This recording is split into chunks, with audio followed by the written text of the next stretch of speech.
16, 2014 meeting of the Colerain Township Zoning Commission will come to order. So we please all stand and to the Pledge of Allegiance. Pledge allegiance to the flag of the United States of America and to the republic for which it stands, one nation, under God, indivisible, with liberty and justice for all. Do we have a roll call, please? Mrs. Smith? Here. Mr. Taylor? Here. Mr. Temming? Here. Mr. Trukowski? Mr. Westfall? Here. Can Mr. Grody's? Can the alternate? Mr. Gray, would you please take the stand for Mr. Trukowski?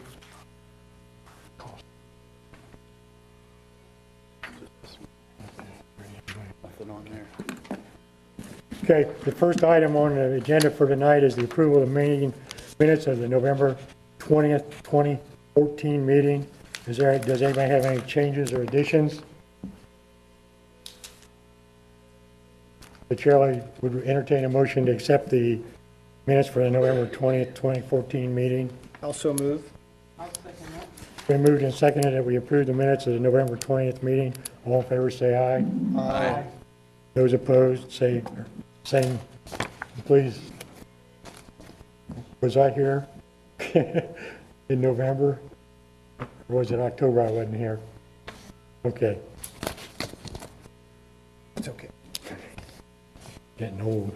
The next item on the agenda is a public address. This is where anybody that has anything they would like to bring up before the commission that is not on the agenda, this is where they do it. Is there anybody that has anything they'd like us to do, that would like to bring up? And so appearing, I need to read that the Colerain Township Zoning Commission meets on the third Tuesday of each month at 7 p.m. in the Colerain Township Trustees Chamber, 4200 Springdale Road, Colerain Township, Ohio. As specified, the procedures that we use are specified in section 3.2.2, roles and powers of the Colerain Township Zoning Resolution. We hear zoning change requests, recommend either approval or non-approval, and forward them to the trustees for the legislative body for the township. This process is governed by the Ohio Revised Code. As we go through these, we will explain how they work. First of all, I would like everybody to turn off their cell phones, please. Since there's such a crowd here tonight, there will be a 5-minute limit on what you have to say. And please be concise, clear, concise, and no redundancy. If somebody's already said what you were going to say, please pass when your time comes to speak. First on the agenda is a final development plan. Is a final development plan for case ZA 2013-05, Massage Envy and Verizon Stone Creek, minor modification to a final development plan for signage. Does staff have a report? Yes. Good evening, commissioners. Good evening. All right, for the first one, as he said, it's for the shops at Stone Creek along Stone Creek Boulevard. The applicant for Massage Envy proposes to increase their wall signage on the south elevation, and they also are proposing to add additional wall signage to be installed on the west elevation. As for Verizon, they would like to have wall signage on the south elevation, the east elevation, as well as the rear north elevation of the building.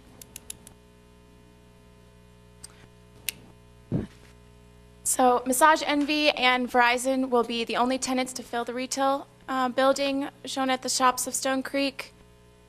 The final development plan, which was originally approved in 2013, permitted the tenants to have only one wall sign located on the south elevation, and the size allotted for that wall signage would not exceed more than 1 square foot per 1 linear foot of building frontage. The table just replicates what they're planned.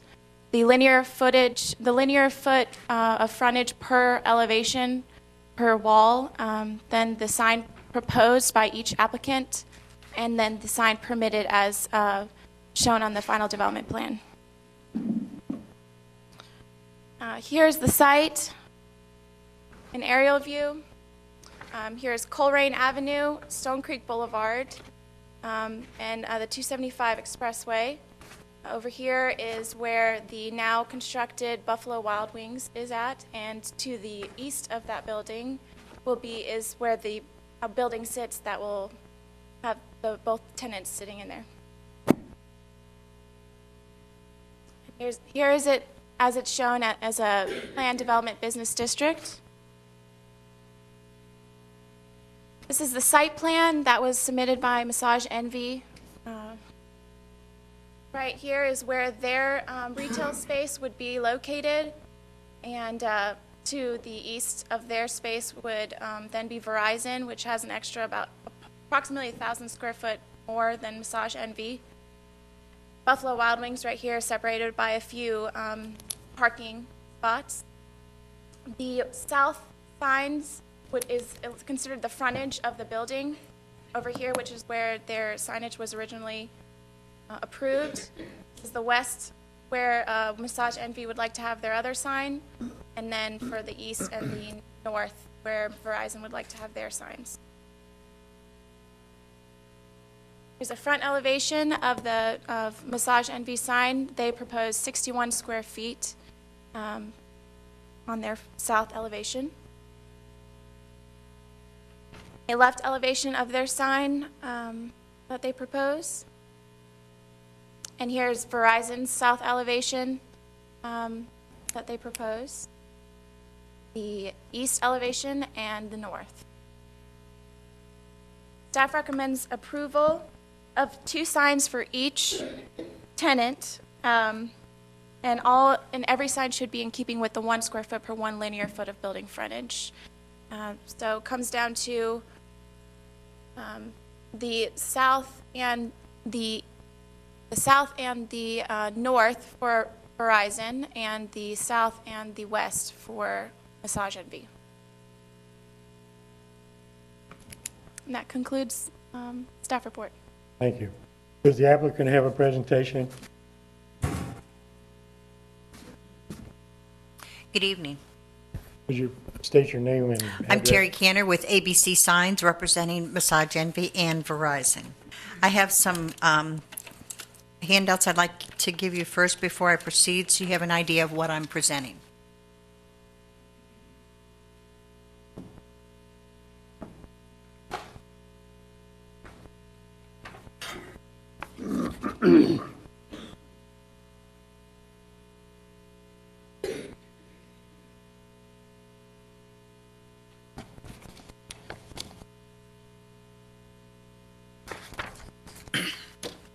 Verizon is making some changes with their business in Colerain Township.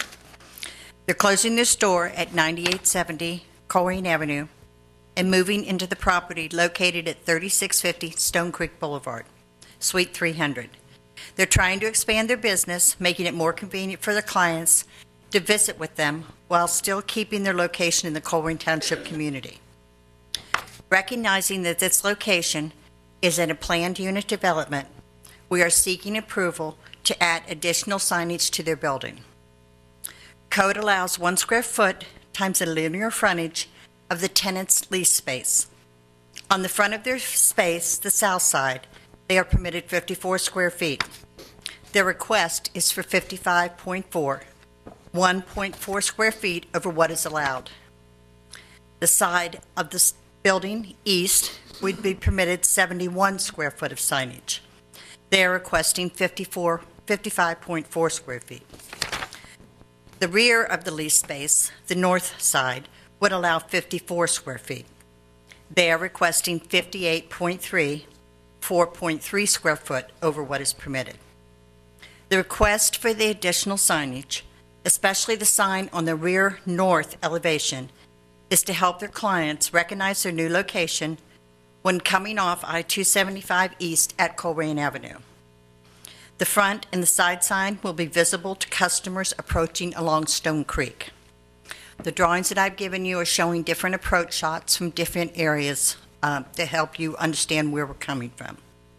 At the same location, in Suite 100, Massage Envy is planning to open their new location in January. There are several locations throughout the Cincinnati area, the closest being Fairfield Township or Westchester, which makes it inconvenient for the surrounding township community. Massage Envy is requesting additional signage for the sign on the front south elevation of their business. Code allows 1 times the linear frontage for signage. Their tenant space is 36 foot 3 inches, which allows them 36.5 square feet. They are requesting 61 square feet, 24.5 square feet over what is permitted. This request is to make their new location stand out to prospective new clients, making them feel welcome, a place to come and relax and be pampered. They are also requesting a sign to be installed on the west side of their building. If they are permitted the sign, they would be permitted 71 square feet. Their request is only for 39 square feet. This sign will guide the tired, weary shoppers from the rest of the shopping center, reminding them to take care of themselves and schedule a relaxing massage. Massage Envy and Verizon are both looking forward to a long and prosperous future in the Colerain Township community, its residents, and the surrounding communities. And I can answer any questions you have, and I do have representatives from Massage Envy and Verizon with me tonight. Thank you.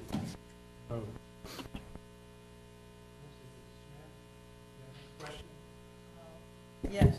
Are these permanent signs or? These are permanent, ma'am. Mr. Temming. Ma'am, you're going to have to give me your name again, because when you said it, I wasn't listening. I'm Terry Cantor, C-A-N-T-O-R. Thanks. I I understand. No, it's been a long fall. I'm not feeling all that well, so. Mr. Mills was kind enough to submit to us all the information about this application with the exception of your photographs. I appreciate these, but I'm very familiar with the site and that sort of thing. And here's my comment, okay? Everybody wants to be seen from I-275 that's in that Stone Creek development, okay? And we've had lots of businesses that are in the development now come in, either wanting to add a sign to another side of the building or get a larger sign than the one that the code provides, okay? And we've pretty much told all those people when they've come in for that, no. Because the code kind of sets the guideline, and they knew what that guideline was when they came. And so they have to live by it. And I have to tell you that I don't think you need all the signage that you've asked for. I know most people come in and ask for more than they're willing to settle for. That's the give and take that we have here. But we've turned other people down with multiple signs, larger signs. So I understand the application, and I understand why. Don't have to explain that. But I don't see the need for Verizon to have a sign on 3 sides of the building. I don't see the need for Massage Envy to have signs on 3 sides of the building. Massage Envy is only asking for 2. Okay, I'm sorry, I'm looking at the linear frontage. They're only asking for 2, Yes. 61 square feet, okay. But even at that, you're asking for signage that's, 2.5 times more than the code allows you. I'm talking about Massage Envy. Yes, sir. Not Verizon. Verizon, you're asking for about 3 times more. So, I have my own thoughts as to what we ought to allow, but I just wanted to give you my comments, because this is your first time here. We didn't do a preliminary with you.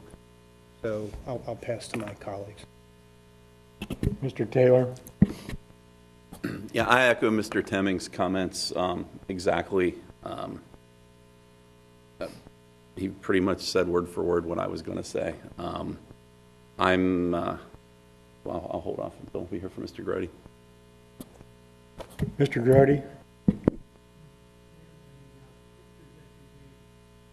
In the pictures that you gave us, the tall sign, or I guess we call it a monument sign or whatever, on 275, Yes, sir. it's my understanding that Verizon is going to have a space on that sign also? You're pointing an arrow to it, and that's, I'm assuming, unless I'm assuming No, sir. wrong. That is just to show you that this, to be able to see the building from the expressway. There is going to be a monument sign, but it will be off of Stone Creek. They will not be on that pylon sign up by the They highway. won't be on that No, pylon sir, they will sign. not. Okay. Ms. Brodsky, when, and perhaps you may have to refer this to Mr. Mills because of your tenure here with the commission, but in 2013, when we approved only one wall sign, was that as a result of that's all that was allowed by the rules and regulations that we abide by? So the code says 1 linear foot of, or 1 square foot of wall signage for every linear foot of building frontage. And a building frontage is the side of the building that faces a public right-of-way or private right-of-way. Okay, and so we believe that 275 is a public right-of-way, and this parcel does butt up against it. So there's a case to be made for having signage on the front and the back. However, this is a planned unit development, and what happens in a planned unit development is a developer comes in and presents in his final development plan landscaping, lighting, and signage. And the developer in this case presented to the commission a building that has just one sign for each tenant on the front of the building. And that's what was requested, and that's what was granted by the zoning commission. There is a bit of, to answer your question, there's a bit of leeway in the final development plan process to accommodate minor deviations to the standard, which is 1 square foot per linear foot of frontage. Okay, thank you. And then, Ms. Brodsky, my understanding is, according to the recommendations that you've presented this evening, on the Verizon one, instead of recommending 2 additional signs, you're recommending 1 on the north and not on the east. Yes. And then on the Massage Envy building, it's just 1 additional sign. Is that correct? Yes. Okay, I wanted to make sure I was clear on that. That's all I have, Mr. Chairman. Okay, I have no questions, thank you. If we have, now the commission will discuss this. I'll start it. Mrs. Smith, do you have anything that you'd like to present to the commission? No, not Mr. Temming? Okay, well, here's what I'd be willing to do. Ms. Cantor, if you could step back up, okay? And this is just my vote, I don't know. That's fine. I'm just 1 out of 5. I can see where Massage Envy has some decent exposure to I-275, although I think it's kind of a long way. And the same with Verizon. This may be a motion, I don't know. This is food for thought for my colleagues. For Verizon, I'm happy to give them their 54 square feet of signage that fronts on Stone Creek Boulevard. But I wouldn't be willing to give them 54 square feet worth of signage on the backside of the building, which faces I-275.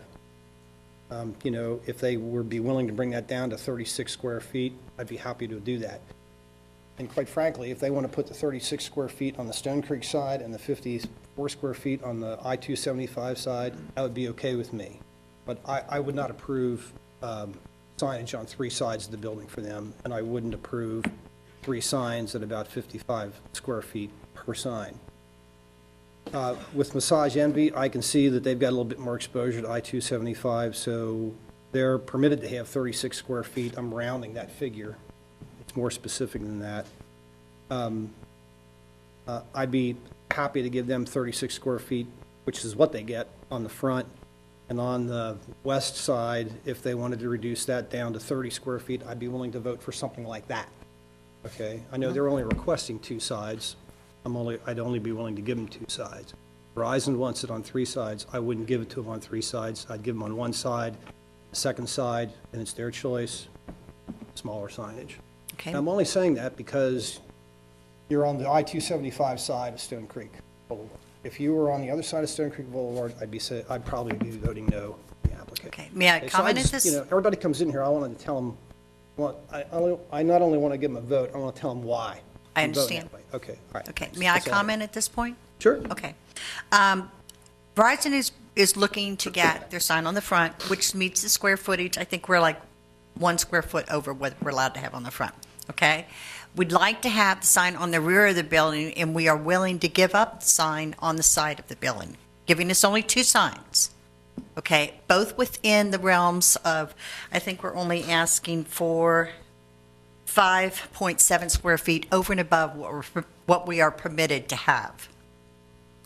And with Massage Envy, we are within code for the side sign if we're permitted that. The front sign, yes, we are over and above what we are allowed to have. But we are willing to bring that side down. And we only have 36.3 square feet on the front. We are asking permission to put a 39 square foot sign up, same that goes on the side of the building, so they would both be equal. So we would drop it down 23.5 square feet. Just to be clear, the code allows you to have 1 sign on each business, not 2. That is correct. We are asking for the additional signage. And I have drawings to show what the 39 square foot sign would look like on the front of that building compared to the one that you have that is now 61 square feet. So you're saying 39 square feet on both signs? Yes, sir. For Per massage side. envy. Just out of curiosity, let's go to Verizon first. I'm sorry, Mr. Temming, were you finished? I am through. Thank you, I'm sorry. On Verizon, on the north, which would be the 275 side, you're asking for 58.3 square feet, whereas code calls for 54. I mean, does the 4 feet difference, I mean, does that really throw you out of whack? Well, I think, and you can correct me if I'm wrong in this, Verizon has certain signage that they make for certain areas. That would be a specially made sign if we had to drop 4 square feet. They make certain signs that certain square footage to go up in different areas, so 4 feet So can, they've already got a sign at that size, they'd they have to pretty custom much, make one if. have signs that are made for different locations all over. Okay. Just, thank you. You're welcome. But between my colleagues, I mean, I'm okay with giving them a couple more square feet than what staff recommends. My recommendation would be 2 signs for Verizon, north and south, not the 3rd sign, and 2 signs for Massage Envy, both at roughly, I guess you said 39 square feet. 39 square feet, yes. Would you like to see what that would look like on the? Sure, if you have a.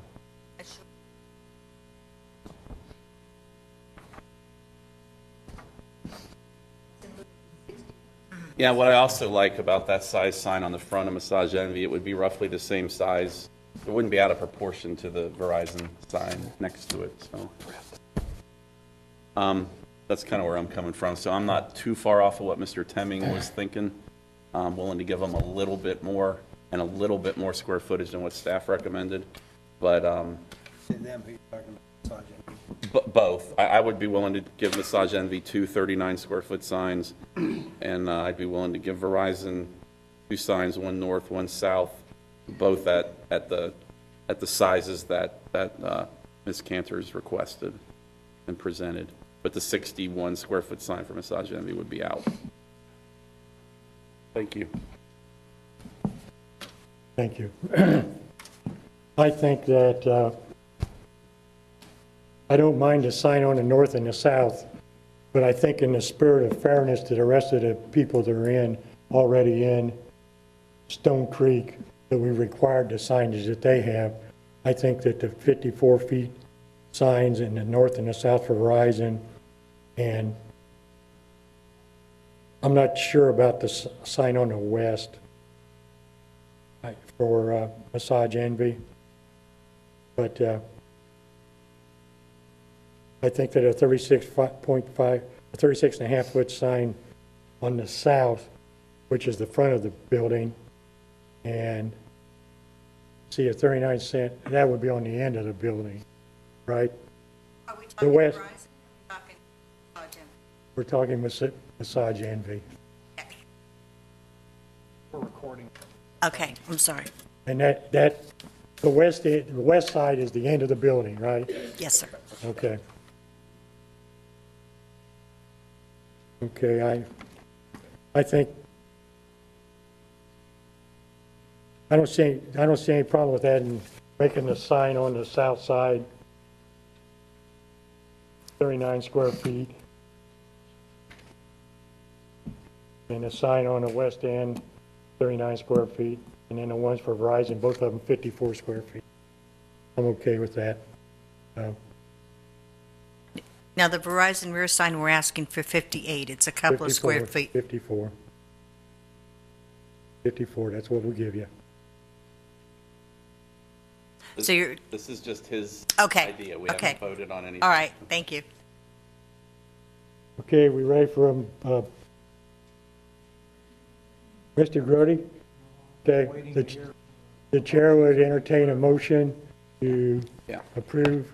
I will make a motion on case number ZA 2013-05, minor modification to that final development plan, that we allow 2 signs, one on the north, one on the south for Verizon, each sign not to exceed 58.3 square feet. And furthermore, for Massage Envy, 2 signs, one on the south, one on the west, each sign not to exceed 39 square feet.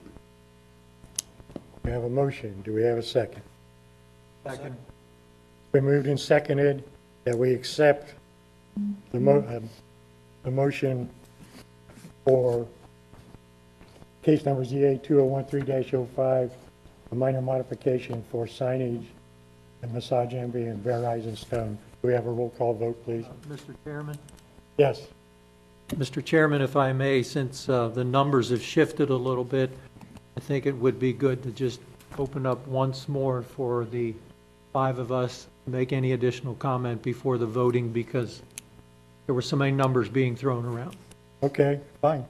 So if there are, I'm Is just, that, I think we should vote on the motion as it was presented, and Well, look, I'll clarify. My motion for Verizon said both signs could be up to 58.3 square feet, but not to exceed that number. That's the number that Ms. Cantor presented. A little larger than what staff recommended. On the Massage Envy signs, I said not to exceed 39 square feet for either one of them. Staff had recommended 36.5 square feet. So I'm giving the applicant a little bit of leeway into what they requested, a little bit greater than what staff recommended, but we're talking a couple of square feet on each sign. I do have a comment before we vote on that motion. Ms. Cantor, you have 2 clients here. Yes, sir. Okay, all right. It's a first for me. That's all right. Hey, it's, doesn't make you a bad person. Well, thank you. I think maybe to be fair, that we do this in 2 motions, because she has 2 clients here today, and somebody may be willing to give more signage for Verizon and not as much signage for Massage Envy.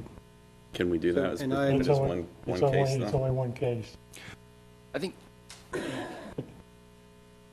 it's the prerogative of the board as to how the motions are made, but the case itself is just one case. So I mean, I agree, Dan, or Mr. Temming, you could certainly break this up into 2 motions if that's your prerogative. Okay, well, it's not my motion. There's a motion on the floor. It's been seconded. I just offer that up in case a certain somebody who made the motion wants to amend it. Or, I do not. Okay. okay. All right. Now, are we ready to vote? Can we have a roll call, please? Mrs. Smith? Yes. Mr. Taylor? Yes. Mr. Temming? No. Mr. Westfall? No. And Mr. Grody? yes. Got a winner. Thank you. Motion carried. See you. Ms. Cantor, welcome. All right. Okay. Next item on the agenda is case ZA 2014-01, Country Woods Village, a minor modification to a final development plan. Does the staff have a presentation? Yes, we do.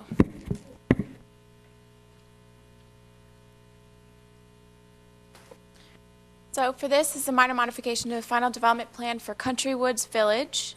The applicant proposes to amend the approved development plan on the property to replace two 24-unit apartment buildings previously approved but never built to 3 townhome buildings having 12 units each. The project was originally approved back in 1997 as a zone change from a single-family residential designation to a multifamily residential designation.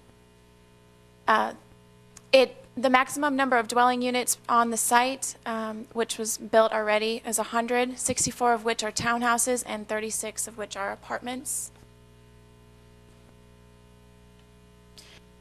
This case has quite a bit of history behind it.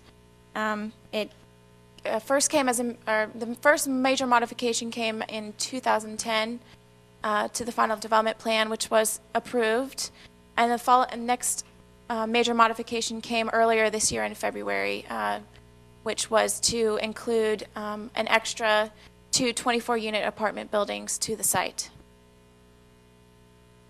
As you can see, the long list, everything has been approved up until today. Here's an aerial view of what it looks like today. This is the development of Country Woods. This is the I-74, and this is Wesselman Road, which is the primary access point into the subdivision. And currently right here at this space is where they plan to develop the 3 townhouse buildings. Here it is as in zoning. It's zoned as Planned Development Residential District. To the north and to the west are zoned R3 suburban residential. To the south, they share a boundary line between Miami Township, which is also zoned residential, and to the east is zoned Riverfront District. Here's the site plan for the proposed development. Off to the far west side, here's the first planned building, the second and the third townhome, with garage spaces and vehicular space lots in front of the buildings. Here it is shown in elevation view. Each townhome is a 2-story building, and they each are a typical unit plan is 3 bedrooms in size. Here are our findings for the proposal. As far as landscaping goes, in our resolution it states that shrubs cannot be any less than 36 inches in height at the time of planting. On their plan, they write 30 to 36 inches in height at the time of planting. In the resolution, it states that there's no more than 15 parking spaces shall be located in a continuous row without being interrupted by a landscaped island. The applicant proposes a succession of 16 spaces, then 25 spaces, and lastly, 24 spaces. For the lighting, their maximum illumination on site is shown at 2.8-foot candles, where the maximum permitted is 2-foot candles. Current plan calls for post-mounted luminaires. As far as parking, the last plan formally approved called for 121 spaces. They also had 48 new units, 65 of which were surface and 56 were garage spaces. For this modification, the applicant proposes 112 spaces for 36 units, 76 of which are surface and 36 are garage. The current amount of spaces proposed for site exceed the maximum of 2 spaces per dwelling unit. As far as signage goes, there's none proposed for the site. Sidewalks have been required since 1993 in Colerain to be installed on public streets. In March of 2006, the trustees implemented a payment in lieu of sidewalks program. The proposed project did not build sidewalks in 1997 and have not paid into the sidewalks fund. For fire access, the main right-of-way is located in a flood hazard zone off of Wesselman Road. When the development was originally proposed, a secondary emergency access road was required to connect the I-74 right-of-way. The applicant does not clearly define the location or width of the secondary emergency access road on the plan. Hillside Overlay District. The proposed project is located in a hillside development overlay district area, which restricts the density on properties with sewer and water service in the area to 1 unit per acre when the slope is 30% or greater. While the slopes on the site are great enough to make this site a part of the Hillside Development Overlay District, they are not great enough to trigger the maximum density requirement. The impervious surface ratio is actually lowered by 1%, although there's no maximum ISR to the residential development. Common open space, it states in our resolution that for a PDR planned district development, there needs to be 25% of that development dedicated to common open space. Further, it requires the common open space to be transferred by the developer to a legally established homeowners association, or if accepted, to the Board of Trustees or other quasi-public agency. They do have the common open space designated on their plan. Trash receptacles are required in the zoning resolution that dumpsters are required to be screened from view. However, on the plan, currently the applicant proposes 36-inch high viburnum bushes to screen the trash receptacles, which wouldn't be high enough. And it also appears that parking spaces are designated to be located in front of the dumpsters that would eventually obstruct vehicular access to those receptacles. Overall, staff recommends approval of the minor modification to the final development plan with the following conditions and variances. 1, the applicant shall abide by the applicable section of the fire code, which states that the fire apparatus access road shall have an unobstructed width of not less than 20 feet.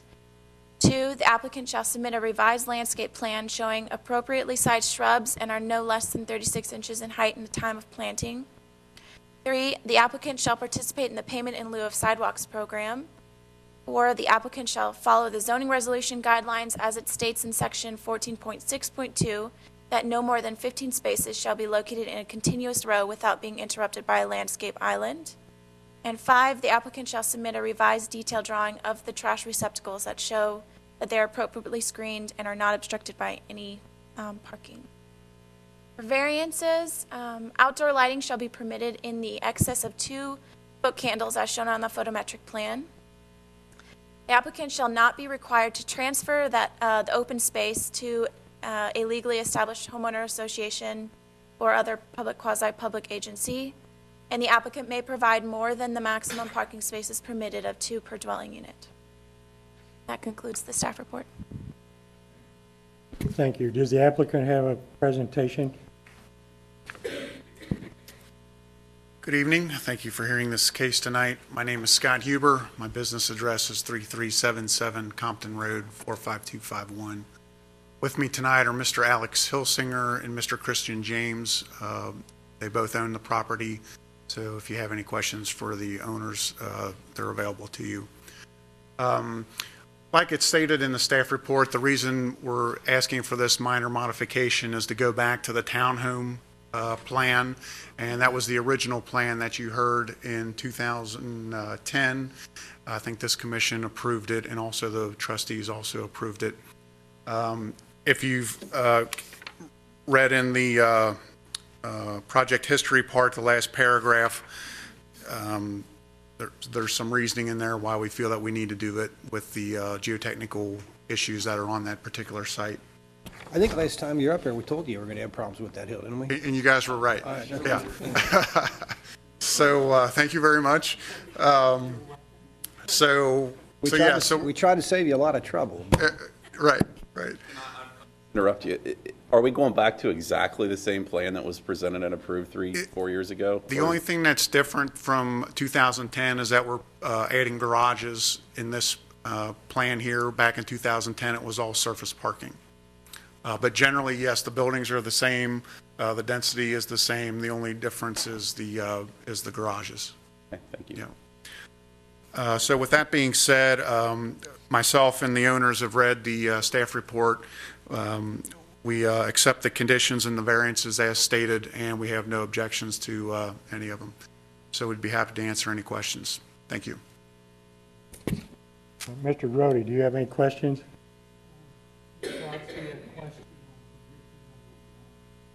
Okay. A question on condition number 1. The fire, the access there, are we talking about the secondary access or the primary access? Secondary access, so we'll go back to the site plan. Currently, they've got an access route coming right in from 74. It would be very hard to get to this point for emergency situations.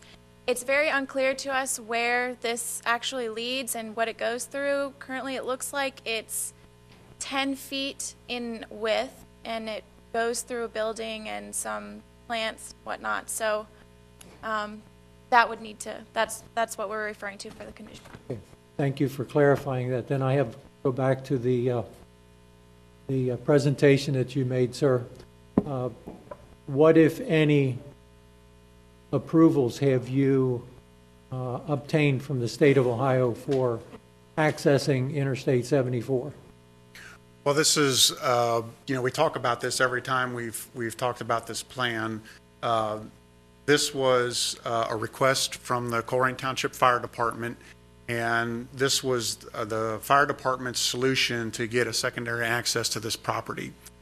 So the highway is public right-of-way, and the fire department has, I don't want to say that they approved it, but they have directed us to provide this type of access, and they know that it's there, and they're satisfied with that they can access the site from I-74.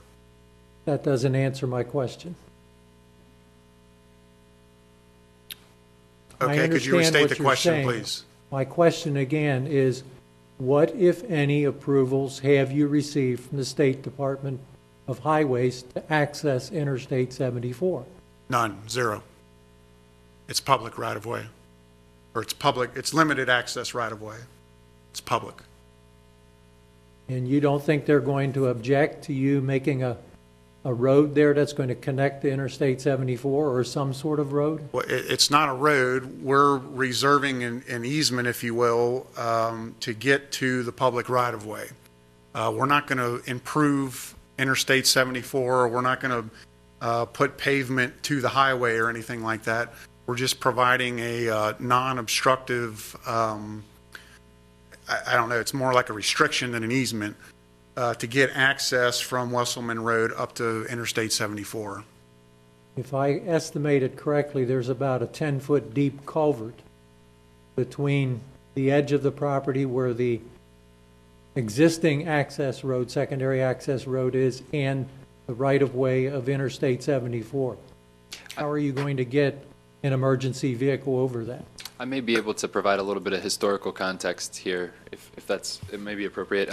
So this issue is, as I look at this project, a fundamental flaw of the project. I mean, and it's existed since 1997. It's the result, as Mr. Huber suggests, it is the result of a negotiation between the fire department, as I understand it, and the developer back in the original drafting of this. It does baffle me also, you're not the only one, as to how you get a fire truck over a culvert and down a hill at that grade to save people's lives when Wesselman and the entrance is underwater. I don't understand that either. But, and it's a fundamental flaw to the project. The difficulty that I had the last time that they came, the analysis that I made was that the thing is built and it was approved in 2010. These three 12-unit townhomes were approved in 2010.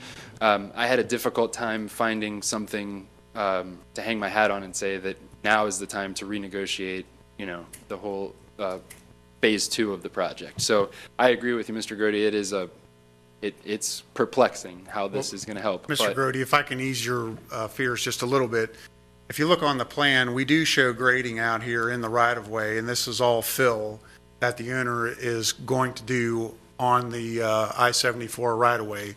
Now, the owner, and this is not related to the fire access. He's just got a separate permit to do that, to get his, we have a lot of cut here. We have to do something with the dirt, and there's a low spot in that culvert, like you're saying. So the logical spot is to take our cut here and put it in the low spot there and fill that in. And the owner does have an application into ODOT to do that. He hasn't been approved yet because he needs to post a bond, and he hasn't done that yet because he wanted to get through this hearing first before he posts a bond. But ODOT is aware of the fill activity that's going to take place in that culvert, and they have approved it with the stipulation that he post it's a performance bond, isn't it? Yeah, he post a performance bond, and he's in the process of doing that, if we can get through this hearing tonight. That gives me further clarification than what you answered before, which was none. No contact had been made. It's not related to the fire access. It's a totally separate permit. It's just a fill permit. It's not a fill permit for fire access. It's just a fill in the public right-of-way permit. Then I'll go back to Mr. Mills. How can we then expect the applicant to adhere to this if we're in this kind of bind? I know. So again, I think as I look at the project, it's hard. It was hard for me to come up with something to say it was approved before, and now we're looking at it again and saying we can't approve it. It seemed almost like double jeopardy to me. I think we're asking the applicant to just make sure there's a clear path through the brush to access the development, Yes. if necessary. It's a separate issue than the culvert itself. Yeah. There is Culvert's there, and there's nothing we can do about it. We're other gonna than fill you're going to it. help fill it in. Yeah, which we're is going to great. clear the brush out, and we're going to fill it up to, I don't want to say to grade, but we're going to fill it in, and it's not going to be this big dip that you see right now. So it is going to address your concern. It'll make it more accessible to get to our site when we're done filling in the right of And way. Mr. Grody, you weren't part of the past discussions. The reason for this secondary access, it's likely it would never be used, but correct me if I'm wrong, the reason the fire department wanted it would be if Wesselman Road was flooded and they couldn't access the development from Wesselman Road. Right. So, And I- has Wesselman Road ever flooded since you've had the development? 1993 was the last time, I believe. And they just widened all of that down there within the last couple of years and put new storm sewers in. And I mean, I think the important thing to realize is that the Township Fire Department knows about this development, and this is their suggestion. I mean, I'm not asking the fire department to approve it. They're telling me that, hey, do this, and we're going to be okay. And they have their means of, accessing the site, and they've looked at it, so. Oh, Okay. if I may, not to beat a dead horse, but it's a safety requirement for secondary access. In case they can't access from Wesselman Road, they got to find someplace else to get in. True. I got that right? Yes. Okay.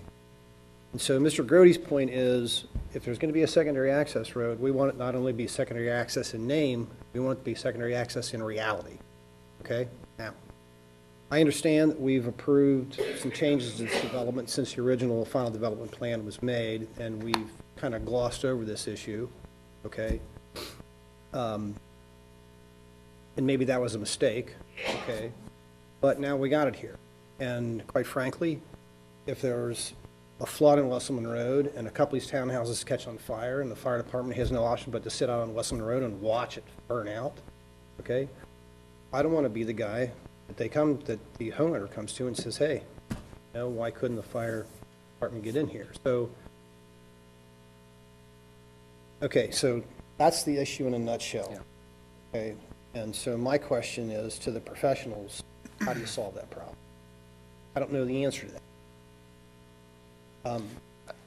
I assume that the fire department feels very comfortably that that if there is an access off of 74, ODOT's not going to object if they run a fire engine down Right. 74 and cut the access road. So that's not a problem for me.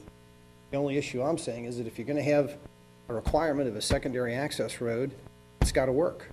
If it ever has to work, okay? And it sounds like the way the topography is there, it's not going to work. It has to. Now, Yeah. did I get all that right? Yeah, pretty close. So I had this conversation with Captain Walsh today, as a matter of fact, and we got down into the nitty-gritty details of the flood in '93, and basically Captain Walsh's biggest concern, if you look at the map here, is with this area right here, which is the area between the access drive and Harrison Avenue. This is the area that's going to flood if it floods. His concern was that Colerain Township was not going to be able to get down Wesselman in fact, the contingency plan right now is to call in what Crosby or Miami Township and access the property from the south, because this area is higher than this area and is less likely to flood. So that's their contingency plan. We talked about the history of the access road. He also, I mean, shares the opinion that it's going to be difficult to get a fire truck over a 10-foot culvert, but that access road was part of the negotiation back in the day, and we're stuck with it. And so now what do we do with it? My suggestion is maintain a 20-foot, fire access area on the plan, and then never do anything like this ever again. But you did say you intend to fill in the culvert. Yeah, at least what to you some see degree. today is not what it's going to be when we're done. We need to put all our dirt in that hole. So you're improving So the situation. I'm improving the situation, yes. Thank you. Yes, that's what I'm trying to say that. Good. Or at least you're going to try, right? I'm going to try. I'm going to keep trying.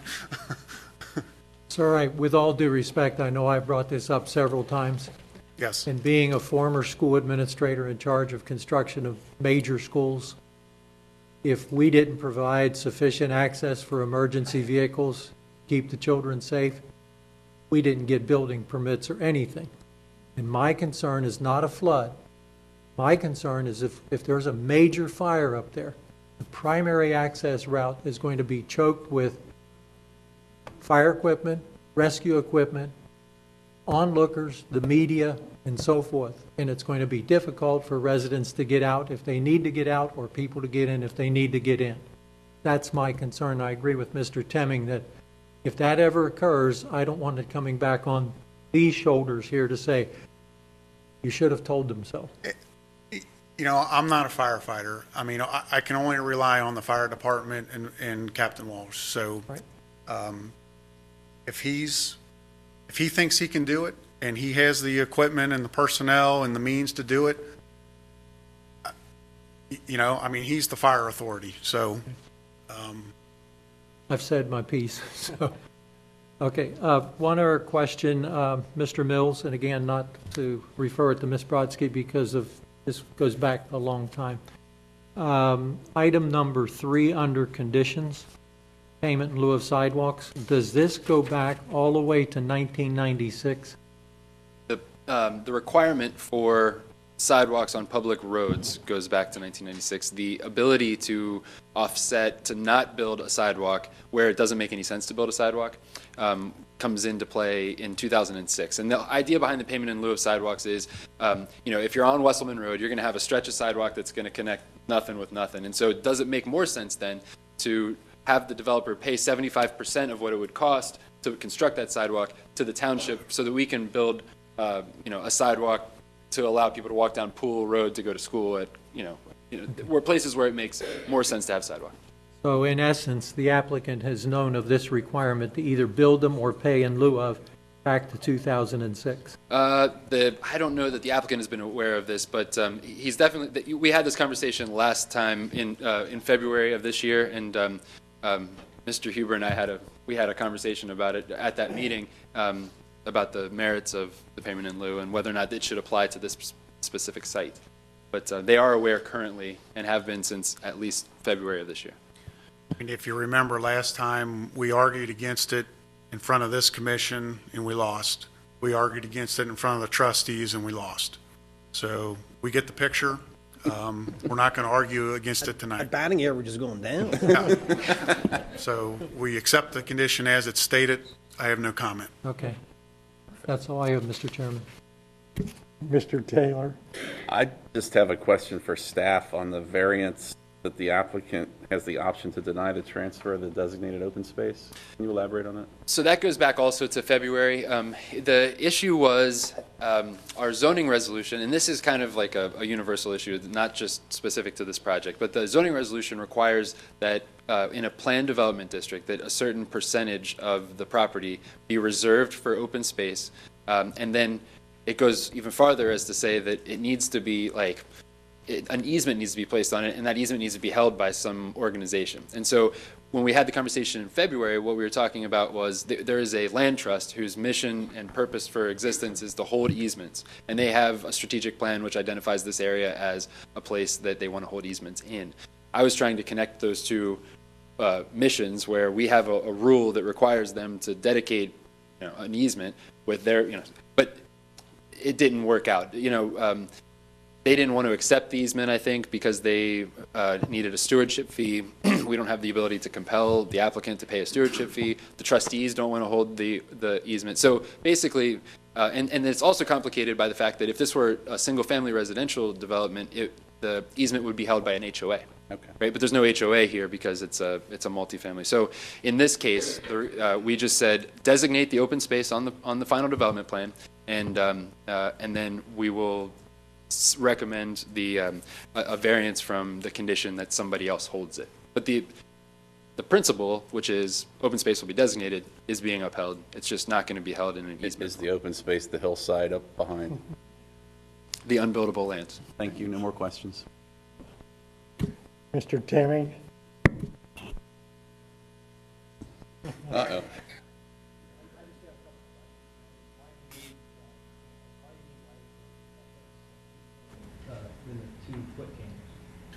I think that's just the math, how it works out, where the lighting consultant placed the post lights in high traffic areas. And I think that's how it worked out on the plan. Okay, and then why do you need so many parking spaces? I mean, I will tell you that when I saw the materials submitted by staff, I saw that in the past, somebody, I don't think I was here that night, approved 121 spaces for your 48 units that you now want to replace with 36 units. And if I look at the 112 spaces that you want to approve, I understand some of them are garages, and then it comes out with more than 3 spaces per unit, which I think is kind of high. But why? Want to address that, Christian? I mean, I will tell you that I know that as townhouses, they become a lot more rentable when you have those kind of units, but the reason I'm bringing it up is because, it's a lot of units, not just these new units, but your overall development is a lot of units in a pretty small space, okay?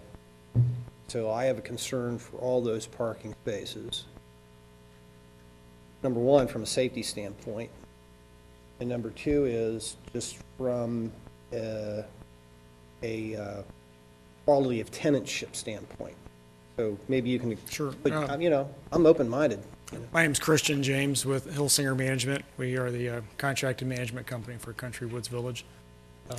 Address is 3864 Race Road, 45211. The main reason for that is the existing development that we have, there was not one garage per unit. There's just a certain number of garages that we have in there. For the additional location, we actually have one garage per unit. And what we are finding over the years is we have a lot of older clientele who they want the garage. They don't want to get rid of anything, the Christmas trees or whatnots. So that's part of I'm not their, asking you to ditch the garage. Sure, but what as the garages count as a space, the garages are also a buffer, kind of buffering the two communities from each other, having a little definition in the project, gives a little more architectural design. And there is no off-street parking. Thanksgiving, Christmas time, special occasions, you need a place for people to park. And that's with any community. And it's a management thing. We limit how many cars you're allowed to have per unit in our development. Okay. But, just some of thinking the out loud, some of the spaces if you had to included get in that- everybody out of that place in a hurry, having only one access off of Wesselman Road, getting all those automobiles out of there with, 3 automobiles per unit, I'll tell you, it just would not happen. Not happen fast enough, but that's just my thought. My colleagues may feel differently about it, but.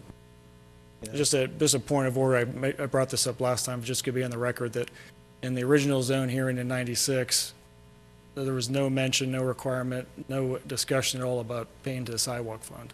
So I don't want the board, the community to think that we were required to and just said, forget it, we're not doing it. It was Okay, never well, brought up, here's- just here's- for here's- point of order. I have no objection to you bringing it up. Here's my comment on that, okay? Things are different out here now. Well, wait, you This is- required it last time, and Listen to me. we Just listen accepted to me it. for a minute. okay? Sure.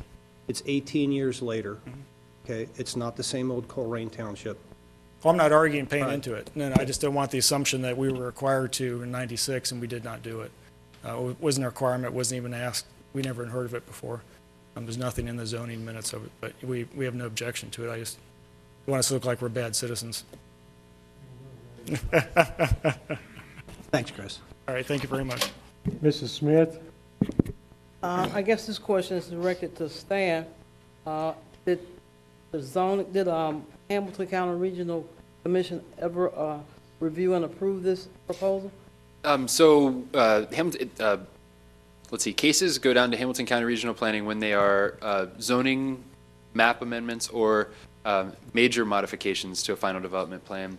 They don't go down to regional planning when they're minor modifications to a final development plan. So Hamilton County Regional Planning did review this in January or February This year? of this year, when they went from the 3 12 units to the 2 24 units, but they did not have to review it this time because it's a minor modification rather than a major. I mean, the overall project, do you know their feel for? Yeah, they approved it, let's see, they had a chance to take a look at this in, wait a minute, let me look. February 6th. Yeah, February 6th of 14, and they also looked at it, February 6th, 2014. Yeah, and they recommended approval, and that's when it was going from that's when the density was actually increasing. And one thing to point out as I was listening to the discussion here is that they currently have the ability to put in 48 units, and this is going to decrease the density back down. So that is, I think, a consideration as we think about egress and means of egress. We're de-intensifying this site rather than intensifying it. That's positive. Okay, thank you.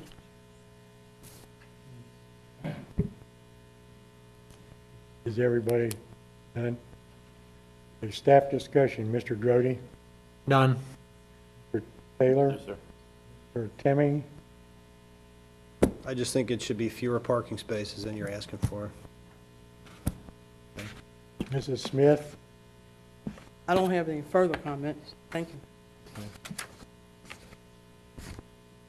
The chair would entertain a motion on case number ZA 2014-01 Country Woods Village, minor modification of final development plan.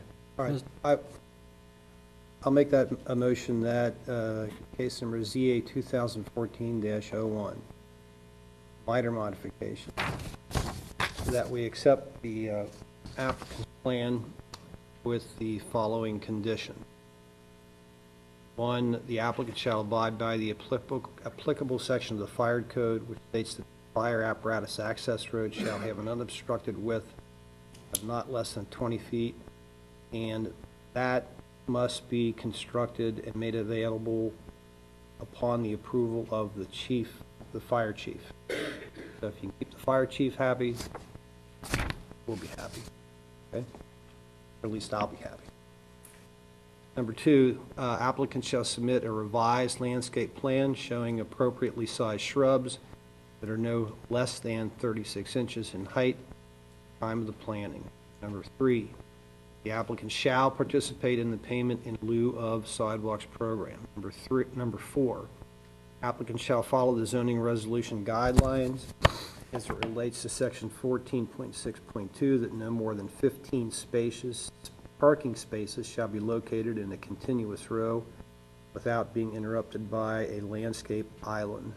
Number 5, applicant shall submit a revised detailed drawing of the trash receptacles to show that they are appropriately screened and are not obstructed by any parking.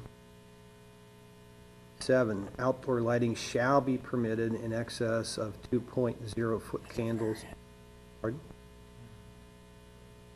You want it as a condition or don't? One is a variance. All right. This is my motion. Okay. Okay. In excess of 2.0-foot candles as shown on the photometric plan. Applicant shall have the option to deny the transfer of designated open space to a legally established homeowners association. The applicant may provide for the maximum parking spaces of 2 per unit dwelling, but no more than 90 spaces. That is my motion. And I'll just make this comment, Mr. Huber, that that's a reduction from the 112 that you asked for down to 90, but it gives you 2.5 spaces per unit. I just wanted to explain the rationale for that number in the motion so that my colleagues knew about it also, and that's my motion. Okay. The motion for this commission now, is there a second?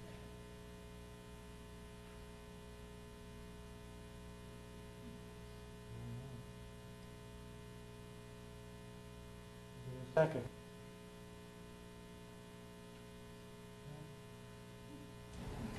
Is there another motion? Is there another motion?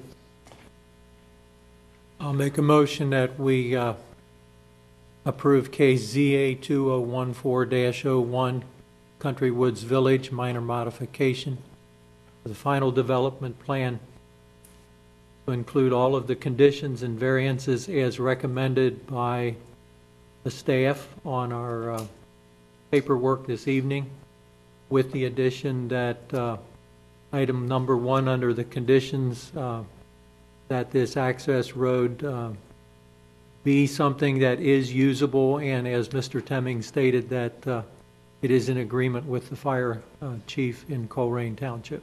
I'll second that motion. Do I understand that motion correctly?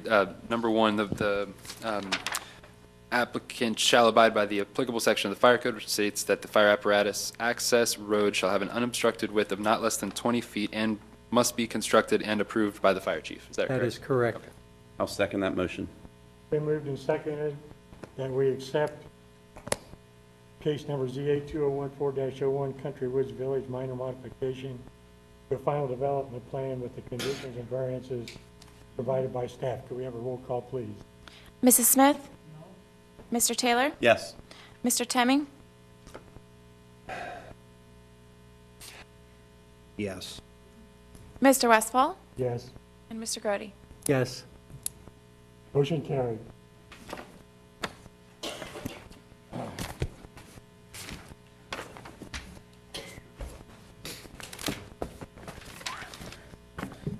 Okay, next on the agenda is a final development plan for Austin Ridge PDR minor modification to an FDP for lot 51 on a yard setback. Does staff have a presentation?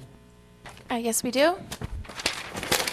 So for the minor modification to a final development plan for Austin Ridge for Lot 51, located at 7270 Southwind Terrace, the applicant proposes to build a single-family home on that lot, located at the corner of Jacobs Way and Southwind Terrace within the subdivision.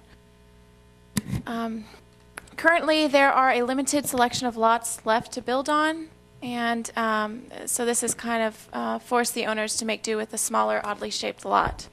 The current floor plan, when placed on the designated lot, extends into the allotted rear and front yard setbacks. The applicant requests modification of the setback requirements in the front and rear yards of that lot only. The table here just shows what the actual allowances are for the setbacks in Austin Ridge for land dominiums. 25 feet for the front, 5 feet for the side, 35 feet for the rear setbacks. And what they are proposing is to go down to 22 feet for the front yard, keep within the 5 feet for the side, and go down to 33 feet for the rear yard. This development was originally approved back in 1998. Currently, there are 143 lots on site, 83 of which are single-family lots and 60 of which are land dominium lots. Here's just an aerial view of the lot that we're talking about. As it sits in zoning as a planned development residential district. and just a photo of the area.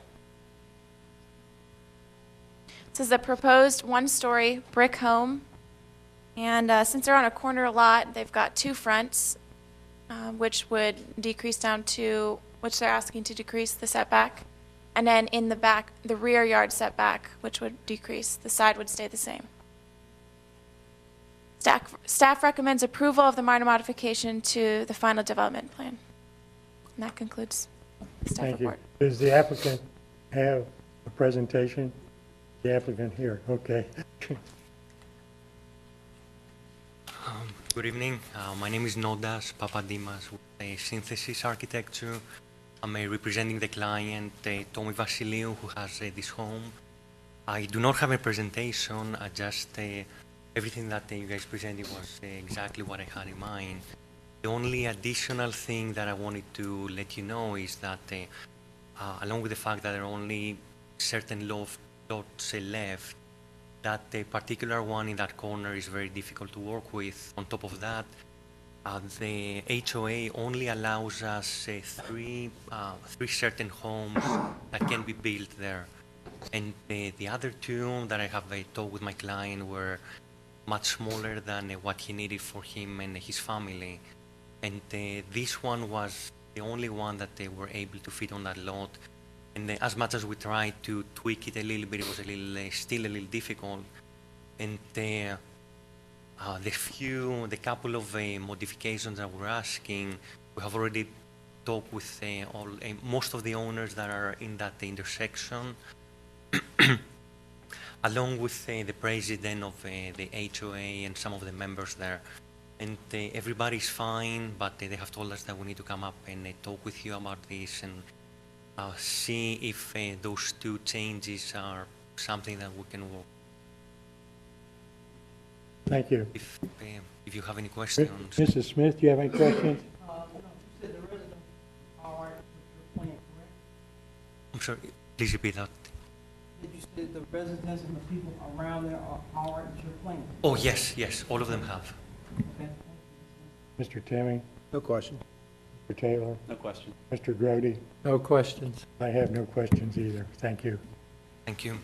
Is there any discussion among the members of the commission? By me. Okay, I just a quick word.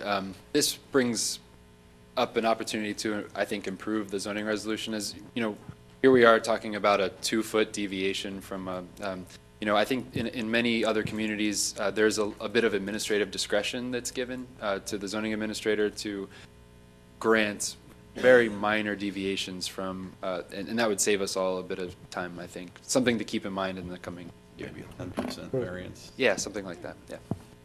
So you're looking for So- more authority? we need, It's an unabashed power grab. Power grab? Yeah. We know how you are.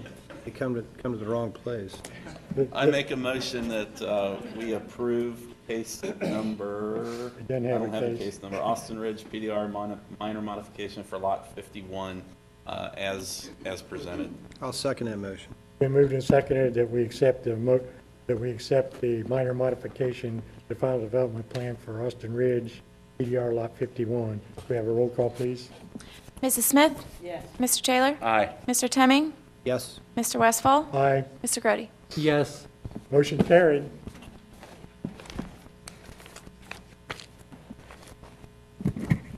Okay, next on the agenda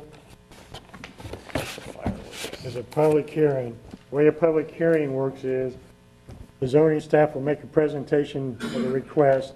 The applicant may also make a presentation of the request. The meeting is then open for public comment, 3 to 5 minutes, no redundancy, then closed for public input. This is followed by a discussion among commission members. The zoning commission will have a motion to approve or deny the request. The commission will then have a roll call vote, and this decision will be sent to the Board of Trustees.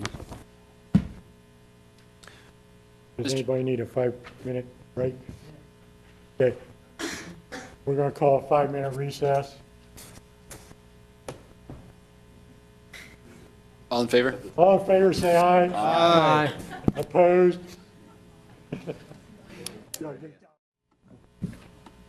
Okay.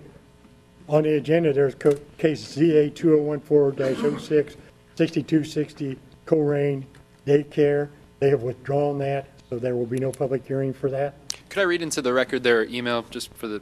Okay. I received an email from Ms. Jessica Smith Allen this evening. Good evening, Jeff. I'm emailing to make you aware that I've decided not to pursue the zoning change for 6260 Colerain Avenue, 45239 at this time. However, I want you to know that I truly appreciate all of your help this far. Respectfully, Jessica Smith Allen. So she has withdrawn her application. Thank you. The next case on there is ZA 2014-07 Kroger Marketplace. Does staff have a presentation?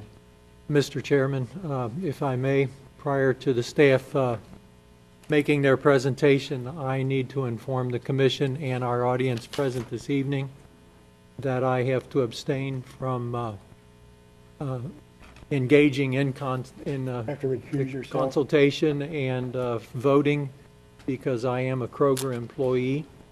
And it's good to see among our Kroger people that I have one of my former 9th grade students with me who he did not experience the paddle in my office at least one time. Okay, thank you. Okay, now does staff have a presentation? Yes, thank you, Mr. Chairman. I just wanted to take a quick second to welcome everybody out.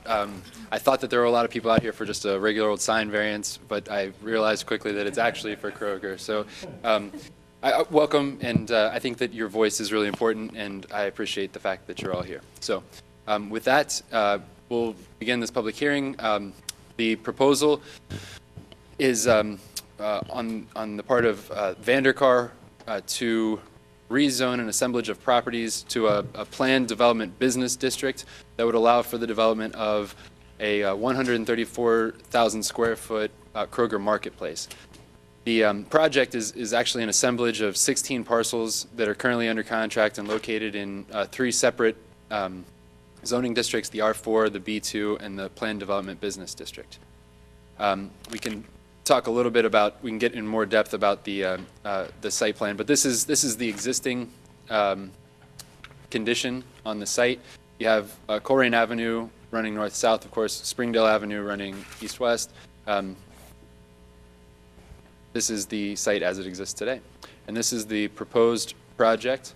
It extends from Springdale back through where Yellowstone Drive was, and it also includes several residential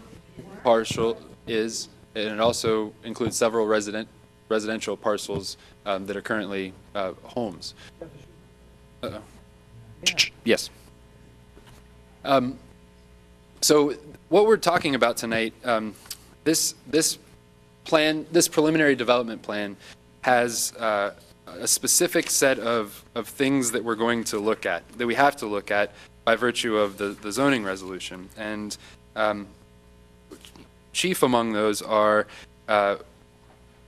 building location, the use of the property, the density, the intensity, the yard requirements, the area, and the frontage requirements. Those are the things that we look at in a preliminary development plan. Issues related to landscaping, lighting, signage, parking, circulation, architectural design features, those are all things that we deal with in the final development plan portion of the review. So this evening we're going to be looking specifically at where the building is located, what the use is on the property, density, intensity, yard requirements, area, and frontage requirements. This proposal was shared with, we were required to send it down to Hamilton County Regional Planning Commission. The Regional Planning Commission voted 5-1 to approve the project with conditions. And we received the record of proceedings today, and I do have the conditions that were made by the Regional Planning Commission. They say that they recommend approval with the following 4 conditions: that cross-access be provided on the site to a future Stone Creek connection. 2, that emergency access to the new terminus of Yellowstone be provided. 3, that lighting impacts on residential uses be considered with downlit cutoff lighting fixtures and non-glare impact on the adjacent residents. And finally, that the appropriate buffering between the residents adjacent to the development be provided.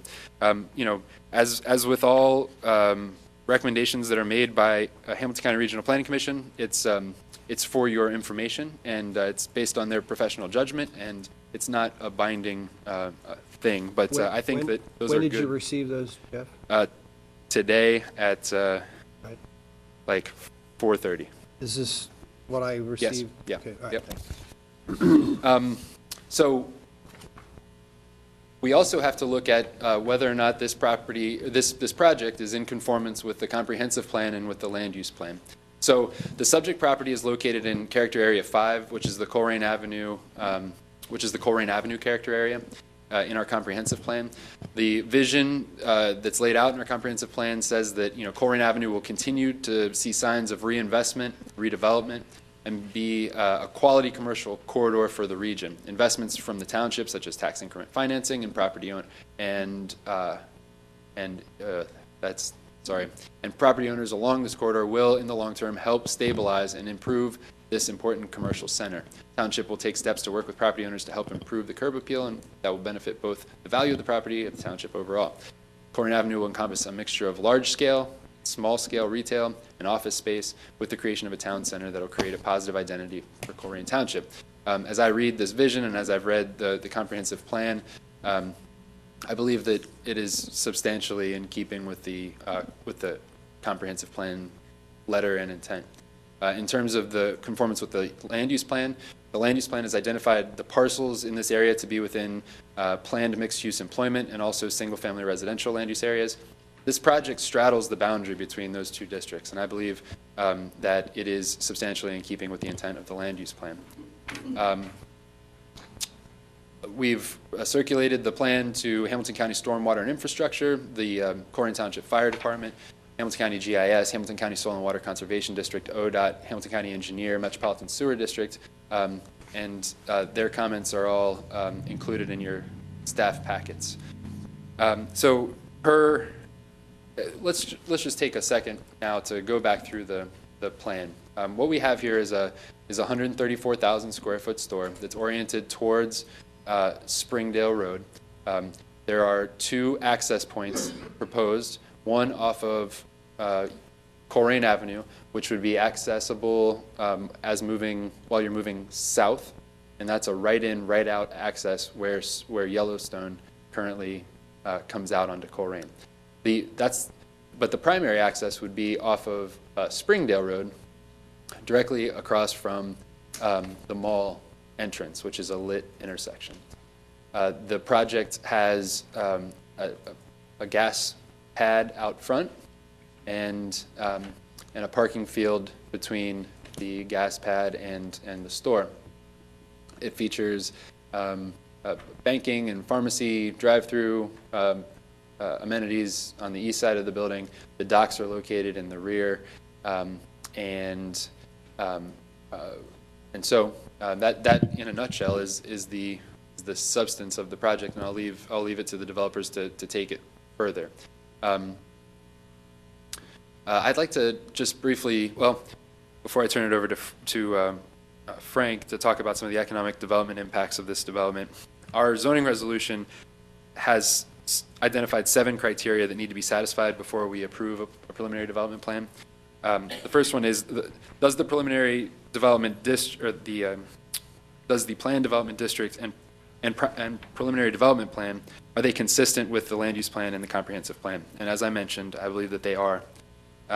Does the proposed uses, will the proposed uses have a beneficial effect on the community? My analysis is that Colerain Township is currently underserved by the existing Kroger. I believe that the marketplace will be an asset to the community by providing improved access to grocery and retail items. Marketplace stores are seen by the development community as indicators of a strong retail market, and frankly, I think it's something to be proud of, that we have an amenity such as this to offer our residents. The third item or criteria that needs to be satisfied is that internal streets, primary and secondary roads proposed properly interconnect with the surrounding existing road network. There are no public roads proposed, so it doesn't really apply in this case. The site will be accessible from public roads that are generally adequate to carry the traffic that will be imposed upon them by the proposed development, and that the streets and driveways on the site will be adequate to serve the residents or occupants of the proposed development. So this property is located on a county highway and a state route. The applicant will have to satisfy those agencies' requirements. If there was a township road like Yellowstone that required some sort of traffic impact study, we would handle that. But because the proposal is to vacate a portion of Yellowstone, we don't have a lot of say over the traffic impact studies on Colerain because that's a state road, or on Springdale because that's a Hamilton County road. The minimum common open, number 5 is that of 7 is that the minimum common open space have been designated and shall be duly transferred to a legally established homeowners association where applicable, or have been dedicated to and accepted by Colerain Township or other public or quasi-public agency as provided in 9.3.7. You'll recall our conversation from just a few minutes ago as it relates to this requirement. There is no proposal for the dedication of common open space. I think that in this instance, due to the specific characteristics of this site, my recommendation would be a variance from that requirement. Number 6, the preliminary development plan is consistent with the intent and purpose of the zoning resolution, and in particular in furtherance of the purpose of the planned development district as set forth in 9.3.1. I believe that the implementation of this PDP with the proposed conditions that we'll talk about in a minute will result in a high-quality development, providing a community amenity and is consistent with the intent and purpose of the zoning resolution. Finally, the final criteria that needs to be met this evening in order to approve a PDP is that the preliminary development plan has been transmitted to all other agencies and departments charged with the responsibility of review, and I can attest to that, the fact that it has. So, as a reminder, the final development plan will address landscaping, lighting, signage, parking, circulation, and other design considerations. I have a number of opinions about all of those things, and unfortunately, this isn't the forum to delve into that just yet. We'll have a chance to do that. But tonight, we'll be talking about building location, uses, density, intensity, yard requirements, and area and frontage requirements. So and now I'll turn it over to Frank for just a second to talk about the proposed economic impact. Frank is our Assistant Administrator and Director of Economic Development. Good evening. Just a quick overview of what this project entails. This will be located on the site of a half-vacant strip center currently, and the McDonald's that's vacant as well, and encompass a number of residential properties.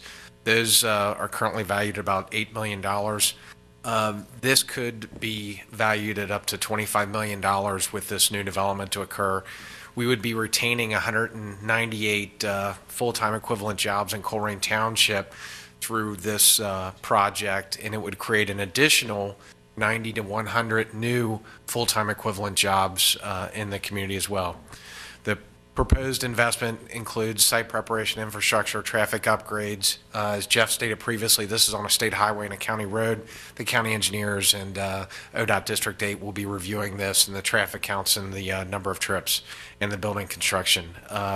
This provides more choices, competition, and better grocery prices for the community. Thank you. Mr. Birkenhauer, just clarify, as part of this whole proposal, what happens with the existing Walgreens and Pearl Vision and JD Byrider? JD Byrider stays, Walgreens stays, and the existing Pearl Vision is staying, and that's going to be another user in the future, but it's not part of this project. The building stays? Yes, sir. Thank yes. you. Thanks. Okay, so with that, staff recommends approval of the preliminary development plan with the following conditions. Number 1, that the applicant install a fence. Well, before I get to that condition, I just want to say that the biggest issue I think that this project faces is the setbacks in the back left corner, for lack of a better word, so the northwest portion of the property.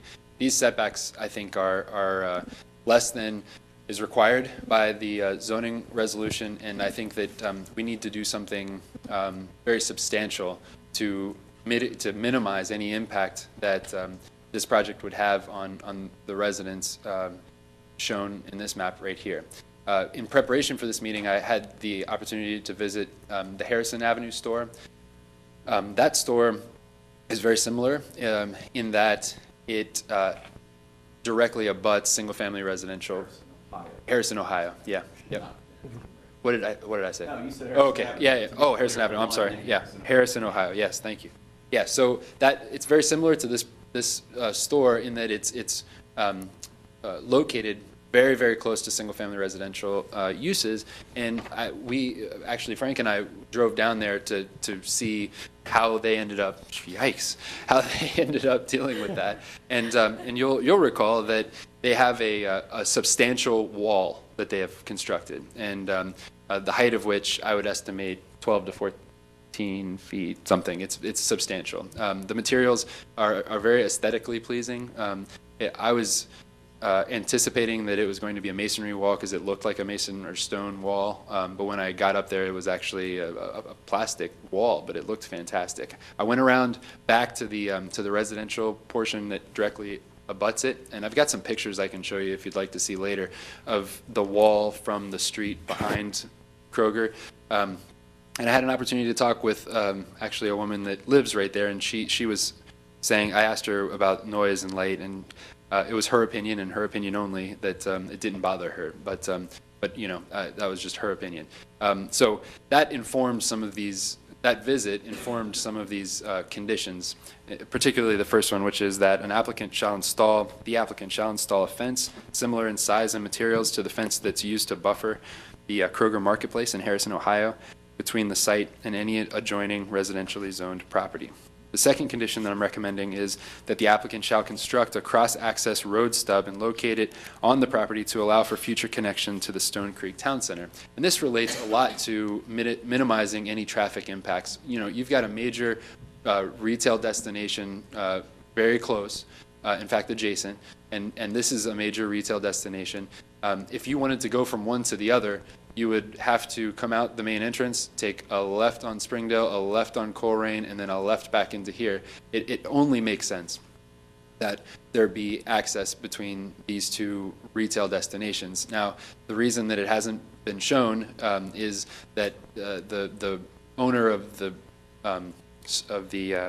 Stone Creek shopping center was pretty much incommunicado. We were unable to reach them.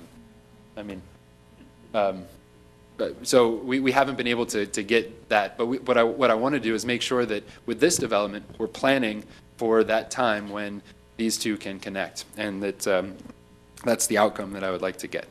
The final condition is that the applicant shall be required to get the approval of a minor modification to the final development plan for J.D. Byrider site to reflect the changes in their final development plan that would be caused by this proposed Kroger Marketplace. So as you see here, J.D. Byrider is located right here.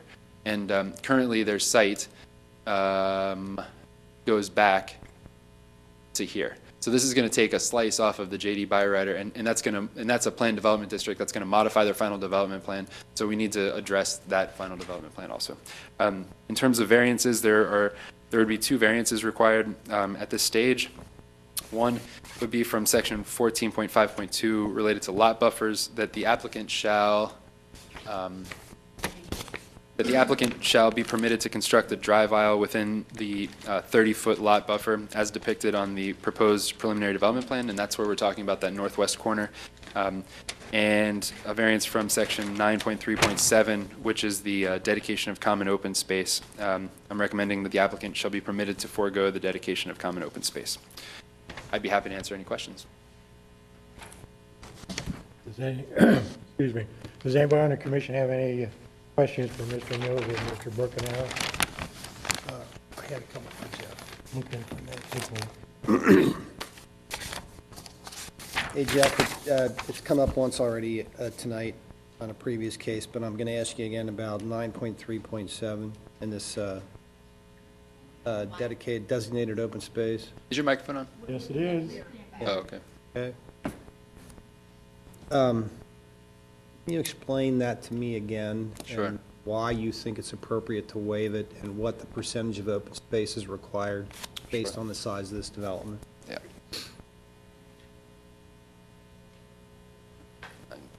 that loud enough? No? Okay. All right. Sorry. Okay, so in Planned Development Business District, 15% of the property is required to be dedicated to common open space. Okay. And that just means green space, right? Well, you know, I've been I mean, wrestling. I'm asking that. Right, I've been wrestling with the intention of this portion of our zoning resolution. I think the intention is that you provide an amenity to the township, and I think that's the intention. And in this case, you know, it could be argued perhaps that the amenity is the product, is the Kroger marketplace, and what. Here, let me ask you this way. Sure. Looking at this plan as presented, taking into consideration all the buffers and that sort of thing, is that 15% of the total That's a size of good development? question. I haven't done that calculation. Maybe Mr. Dragon would be able to answer that. Okay. Yeah, I'm sorry. Yep. Oh, or Mr. Treecamp. My name's Bob Trenkamp. I'm with Thomas Graham Associates. We're the civil engineers for the project. In the table, you'll see, and I don't know if it meets the calculation for open space, but the impervious surface ratio, in other words, the percentage of the site that's paved is 0.77. So 23% of the entire site is green area.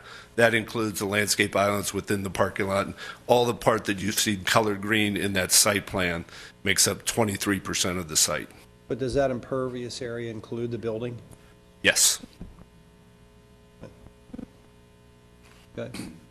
And that also includes the northerlymost portion of the lot where the detention facility is at, all that green space back there? That is correct. All the green That's space. included in the 15% or whatever? The 23% includes everything that's, you can see green on that exhibit. Okay. Right. Does that comply? Meaning, are they permitted to use detention areas and retention areas to comply with the zoning code as far as 15% of the green space? It says required common open space may include pedestrian walkways, parklands, open areas, bridle paths, drainage ways, and detention basins, swimming pools, clubhouses, tennis courts, golf courses, parking areas for any of the above, and other lands of essentially open or undisturbed or improved character. Is But there shall, a swimming pool or clubhouse on this plan? the bridle path is not shown on this plan. Fine. But no, it can include detention basins and drainage ways. And I think the idea is to make sure that, you know, we're not paving over 100% of the surface of this. So. Okay. And I noted from the materials that we got that we're talking about density and intensity tonight. Okay, what's the difference between the two, and what do those mean? Sure. So density is usually a term that's used in residential uses, right? So we would talk about units per acre of residential property. Intensity is usually reserved for business and industrial use. So a more intense use would be one that has like noxious, or nuisance-causing impacts on the township. When I think of a more intense use, I would think of an industrial use. When I think of a less intense use, actually the least intense use would be like a park. But as there's this sort of transect or gradient that runs from open space to, you know, glue factory, and so that's kind of the difference. In the area and frontage requirements, that's where we're talking about setbacks and buffers, Exactly. et cetera, et cetera. All right, Yep, thanks. that's it. That's all I question. Does the applicant have a presentation?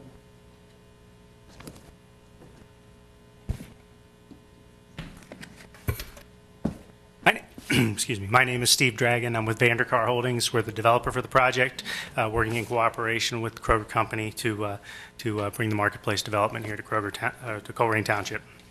I'd also like to introduce with me tonight from the project team, be available for any of your questions, Bob Trenkamp, who you just met, and Christy Snelling with the Kroger Company is here as well.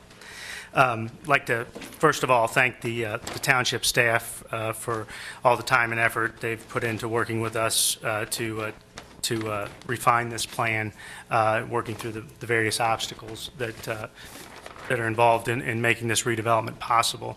As you can imagine, it's a very challenging site. It's, as Jeff pointed out, it's an assemblage of 4 commercial properties and of 12 residential properties. It's a very expensive assemblage, but with an inability to expand the current location and very limited opportunity for developing a marketplace of a full size as this one is proposed. Very limited ability within the township area to do that. This is really the only practical option to deliver Colerain Township a full-size marketplace in this area. I'll try not to repeat much of the staff report. I know your time is precious. The site is a 14.5 acre site. It does front on Springdale Road and backs up to the Stone Creek Shopping Center, Stone Creek Town Center. The primary access, as Mr. Mills pointed out, will be aligned with the signalized access on Springdale Road from the Northgate Mall to the immediate south of the project. The development includes a new 134,000 square foot Kroger Marketplace store and a Kroger Fuel Center. The Marketplace store is a full-size marketplace. It'll accommodate all of the upgraded marketplace offerings that are typical for a marketplace store, including expanded fresh food offerings in the deli, produce, meat, and seafood departments. It's Kroger's most state-of-the-art grocery offering, and we're very excited to be a part of the project with them. The new store, as Mr. Mills pointed out, will have shared drive-through lanes on the east elevation of the building to serve both a bank branch and a full pharmacy operation. And the fuel center is located adjacent to the main access point near the southwesterly part of the project along Springdale Road. We've spent a significant amount of time working with Kroger, as well as with seeking input from township staff to refine this plan, looking at a multitude of options for the best layout and best way to accommodate the marketplace facility on the site. And we believe that the plan in front of you is the optimum effort to do that and to as best as possible address concerns related to access, circulation, and impact on surrounding properties. Much of the discussion when we were before this board in October with an informal presentation related to concerns relative to buffering against the residential uses to the west of the property.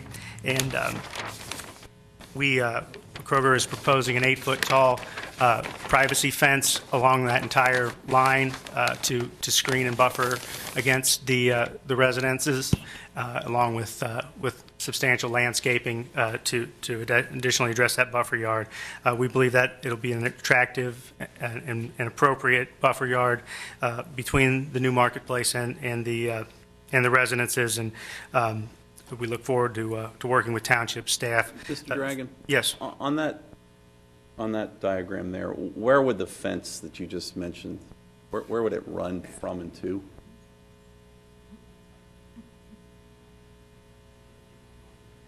It runs all the way from the north property line where it abuts Stone Creek, all the way down to the corner of this property. Okay. That's correct. Quiet, please. He has the floor. Does that answer your question? Yes, okay. thank you. Great. Additionally, at the October meeting, there was a lot of discussion about the Springdale Road frontage and the appearance of the project from Springdale Road. There was some suggestions as well to try to relocate the fuel center in an area more distant from Springdale Road. Kroger did go back with their consultants and evaluate a number of alternatives for the location of the fuel center, and the location, the only location that worked from an operational standpoint for both the fuel center and the marketplace itself is really in the location as proposed. We're able to make to move the fuel center back a little bit from Springdale and provides approximately 28 feet of green area between the fuel center pavement and the sidewalk along Springdale Road at that narrowest piece, and then a more generous area where there's a dry detention area, a landscape area there to the eastern part of that frontage.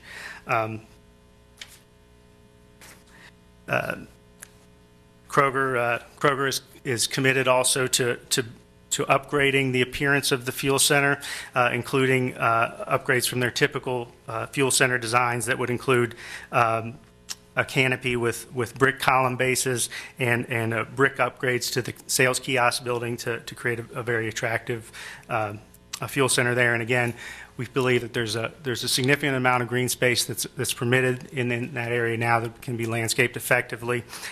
In fact, the plan as proposed adds about 3/4 of an acre of green area above what is currently in that location today. It's almost entirely pavement to the road now. We're pushing that all back, at a minimum 28 feet.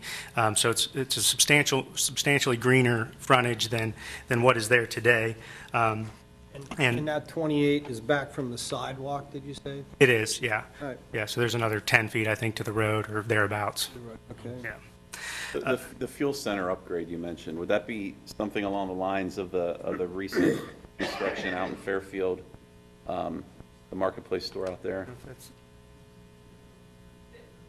kiosk is bigger, Fairfield would be that size. They have a separate building, but the brick and the canopies and around the kiosk would be the earth tone on the. Okay. So similar, okay. Much more upscale than the typical. Okay. But we would see all that in a final Right, we development would. plan, right? Yes, we would.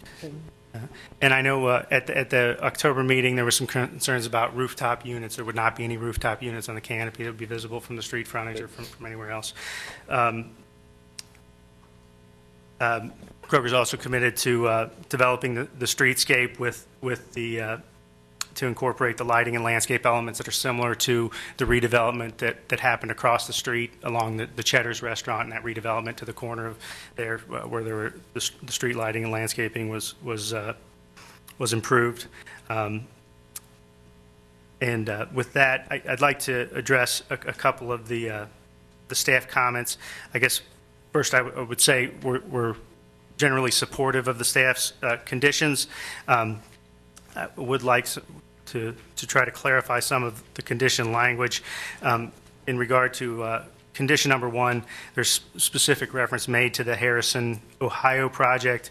We would prefer, as proposed, we're proposing an 8-foot tall privacy fence, which we believe is more than adequate to screen.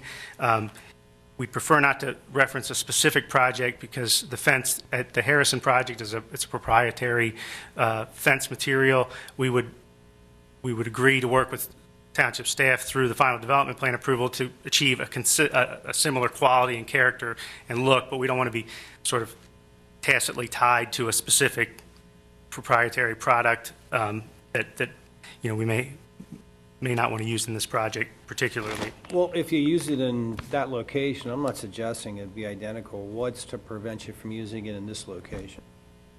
Why, if you're able to use it in Harrison, for example, why can't you use it here?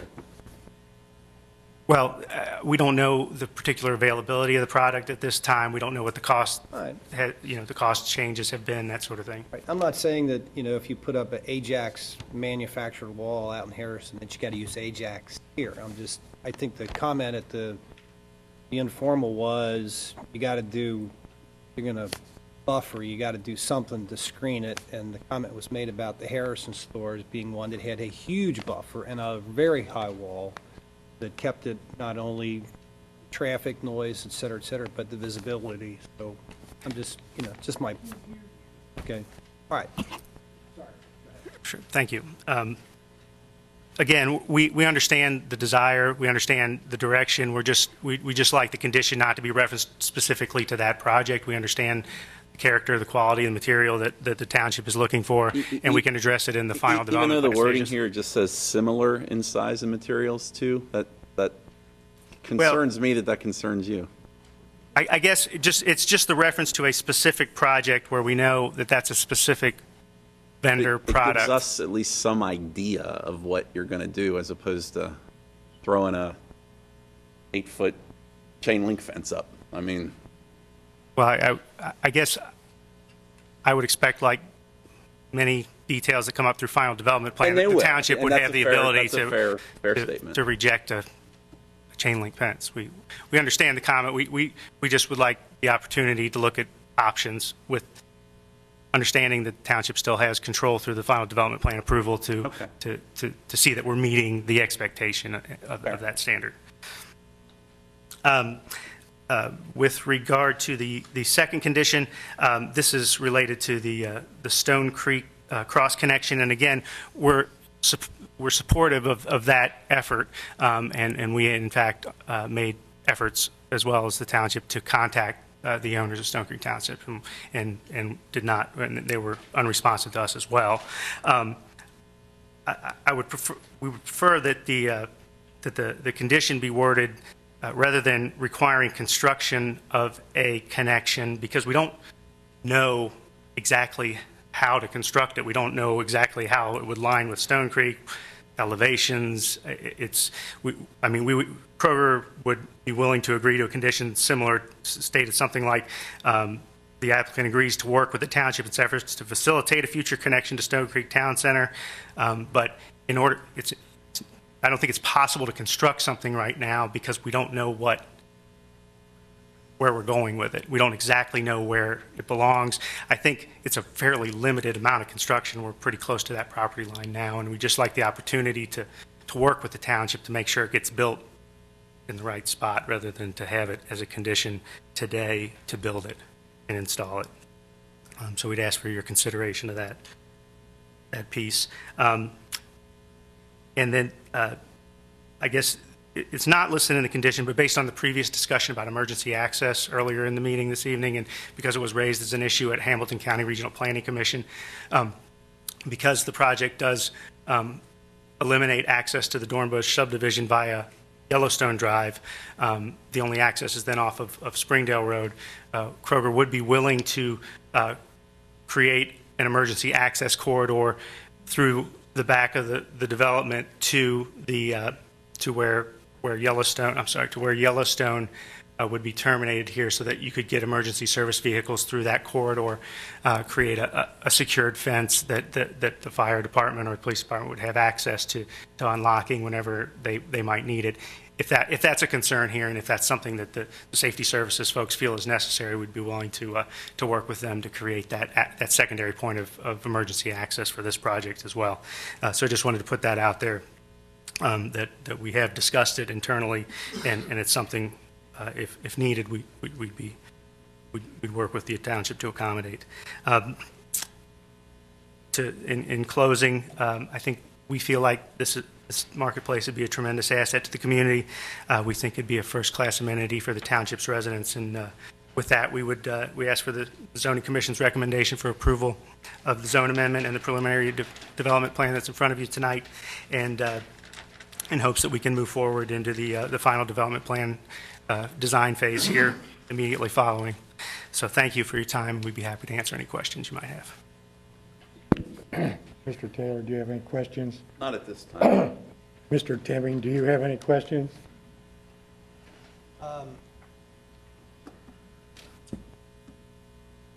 just have a question relative to curb cuts and that sort of thing, okay? The current store on Colerain Avenue has a dedicated right-hand turn lane for northbound Colerain Avenue traffic to get in. Is there any intention to ask for that type of a right-hand turn lane for southbound Colerain Avenue traffic to get into the Yellowstone entrance, or for westbound Springdale Road traffic to get into your Springdale Road entrance? Is that part of the plan? We're currently in the process of completing a traffic impact study in cooperation with the county engineer's office, and we'll identify any of the appropriate improvements for the public streets through that traffic impact study process. Right. I guess the reason I'm asking that is, particularly as it relates to Springdale Road, is because if you were to get that would eliminate part of the 28.3-foot buffer that is on this drawing that we see here. Am I right? Yep. That's true, yes. So I guess my question is, has that issue already been run by, Hamilton County and traffic engineers and things like that to to see whether a right-hand turn, curb cut, or the right-hand turn lane is gonna be needed. Because if so, it's gonna take away that portion of green space. I don't know how big it's gonna be, but Right, and our zoning resolution requires 15 feet of streetscape buffer as a minimum. But when, Mr. Dragon, would the traffic impact study be completed, do you guess? Mid-January, Okay. about a month away. So before the final development plan? Yes. Yes. I don't know. That's a good,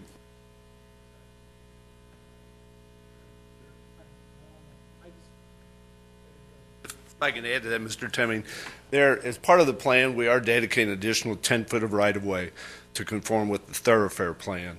And currently, the sidewalk, there's a green space between the sidewalk and the curb, and on the other side, it's an integral walk with the curb. So even if there was a widening for a right turn lane, the sidewalk could be the integral, so I don't think it would eat totally into that buffer area. I agree with you, Mr. Trenkamp, but, you know, that setback is, for me, is not so much functional appeal as it is visual appeal.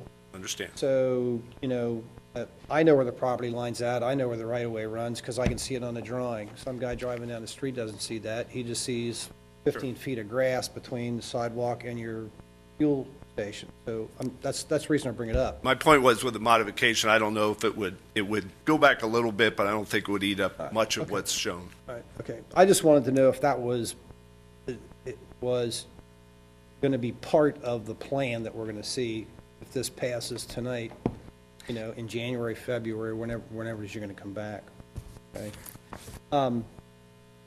I have a couple of comments. I don't have any more questions. I mean, I understand the plan and that sort of thing. Oh, I did have one more question. I'm looking at the, let's see, the east side of your building, and I see the lanes for 2 banking lanes, 2 pharmacy lanes, okay? And I'm assuming that the people are going to get to those lanes by going to the right side of them and making a U-turn and coming back through the lane. Am I correct? That's correct. Okay. Sure you got enough space there for them to do that? Yes. Yeah. All right, cool. And in terms of the curb, not a curb cut, but a road butt up against Stone Creek, you know, it was brought up when you came in for the informal, just because me, and I'm assuming to Mr. Birkenauer as well, it just makes sense to tie those 2 developments in, although I understand that there might be a little competition amongst the 2 developers or property owners there. So the only reason I raised it. Okay, that's all I have. Thanks. Mr. Birkenauer? Frank, you really don't need to comment on it. I mean, you know, it's just, it's one of those things that'd be nice, you know? We'd like to see some cooperation, but we can't make people do it. Mrs. Smith?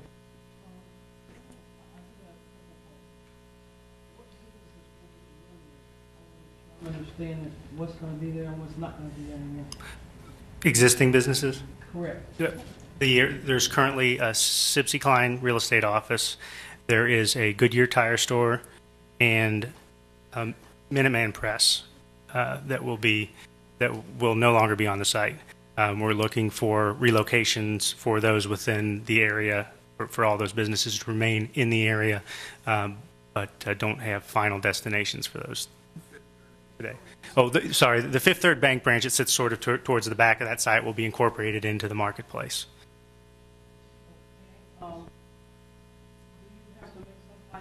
I read in one of the conditions something related to J.D. Byrider.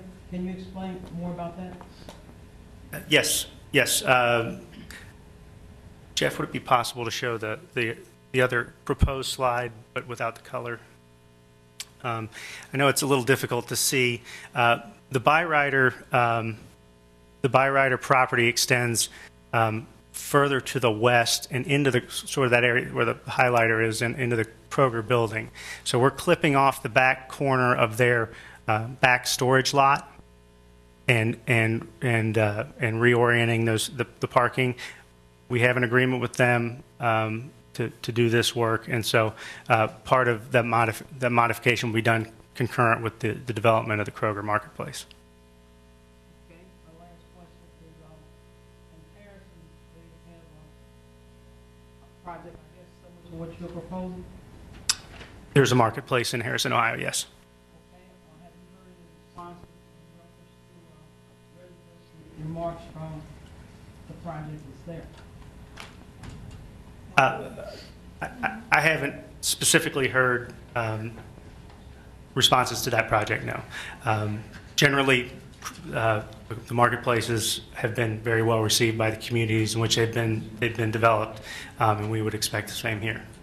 I think it's a good project. I like the fact that it's a marketplace, but I guess my concern is the residents that would be there, that are left behind. How many residents will remain? I'm not sure I know the total count of lots in that subdivision. I believe there are 8 residences that directly abut the property. Okay, that's all I have. Thank you. You're welcome.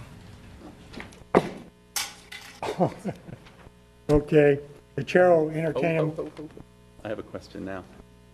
gotta tell me, man. Mr. Taylor? As I look at the drawings and I kind of think of the lot or what's now Walgreens and where this would be located as it's drawn, there's like an 8-inch wall that runs along that eastern border that kind of separates the current Walgreens. You know what I'm talking about? I think so. You're talking closer to Springdale? Yeah. It's on Walgreens property, so we don't have plans to remove it. It still sort of defines the left side of that drive aisle that's on Walgreens. Yeah. Because what I like that there's some semblance of a wall there because it would keep people from kind of driving crossways, parallel with Springdale from Walgreens into the proposed lot you'd have. I mean, it would kind of help traffic flow is what I'm getting at. Yes. So right. maybe if, and this is more final development plan stuff, but just something to make sure we don't have people flying across there, which you don't want in your parking lot either. Absolutely. Right. Okay. Agree. That's all. Thank you. Okay, are we all done? The chair would entertain a motion to open the public address part. So moved. Second. Been moved and seconded that we open the public address portion of it. All in favor, say aye. Aye. Opposed? None appearing, we will start. First person on the list is Mary Ann Trapp. Remember, 3 to 5 minutes. Be concise. That might be different. Okay? Well, we need to limit everyone gotta to 5 limit minutes or we're going to everybody, be so- here all night. So. Well, I know. But first, I do Hold have, the Please state microphone. your name. Say- I'm Mary Ann Trapp. I live at 3765 Susanna Drive. And first, I wanted real quick thank Mr. Rowan and Birkenhauer, the trustees and the zoning commission for all the work they've done to revitalize Colerain Township because they've done a wonderful job. I have nothing against Kroger's. I have lots of concerns about what might happen in our area. I do have suggestions. My biggest problem that I wanted to discuss is congestion and gridlock that we already have on Springdale going east in front of this beautiful building that you have planned. It is very pretty. It looks nice. But we have congestion so bad already on Springdale. When you hit Colerain to go left, it's backed up so bad to get into Stone Creek that it takes me 20 minutes to get from where you have the entrance into Kroger's to the interstate. I'm concerned about how, when you put another business of this size and this much traffic flow, that it's going to correct and improve the situation of traffic that we already have. I've heard talk about connectors, but I hear connecting Stone Creek to Kroger's. I think the connection needs to be Stone Creek to Springdale, behind Dornbush, out by the community center. You're going to get people, you can get people then in and out of Stone Creek. You can bypass Colerain, and it will actually alleviate traffic on Colerain Avenue. I'm trying to come up with, I don't want to make a complaint. I have suggestions to solve the problems. That's what I was told when I grew up.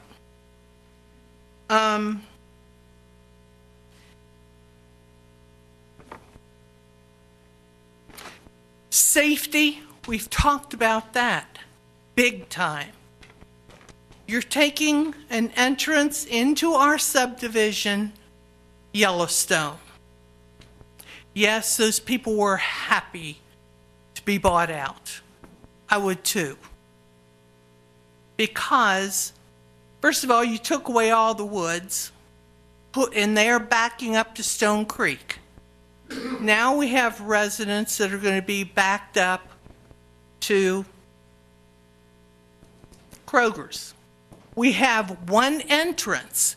The question was, how many neighbors are left? 100.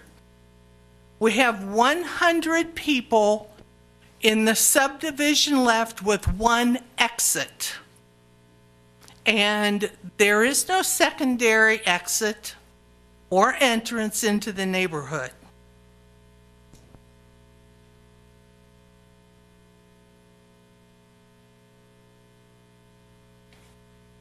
And my big concern, as we talked about before, was emergency squads into the neighborhood. The only suggestion I could come up with would be, like I said before, a connector between Stone Creek and coming behind the neighborhood and out onto Springdale. That only makes sense to me. Why are we running it back into Kroger's? I don't get it. Buffer zones, I understand that the county has stipulated an adequate buffer zone, but I don't know what adequate means between the houses. I understand that the proposal says 15 feet. You're talking about 8-foot fences, but Stone Creek has a 200-foot buffer between the houses and the back ends of the buildings. No? 200 feet. None? I thought it was 200. I'm sorry, I stand corrected. But they do have trees in a nice hill that was graded. It's not just... Time's up. Okay, there were 5 more minutes. Ooh. I've lost my place, but I wanted to say that since Stone Creek and Northgate have been revitalized, I now hear at 4 a.m. on Wednesday morning the dumpsters picking up the big trash bins and emptying them. I don't know, like I said, what adequate buffer is, but I have noise that I've never had before, and I'm always woken up at 4 a.m. Okay. This is probably more directed the next, I was going to say that whatever buffer is needed basically is based on what it takes to make the residents happy or the situation tolerable. It might be something that is more ongoing, where, okay, we found that 8-foot fence is not enough of a buffer. We need something else, because if you have that nice building with all the noise and smells and everything else, there may be some other things that they could do down the road to improve it, not just say, okay, this is it, we accept it.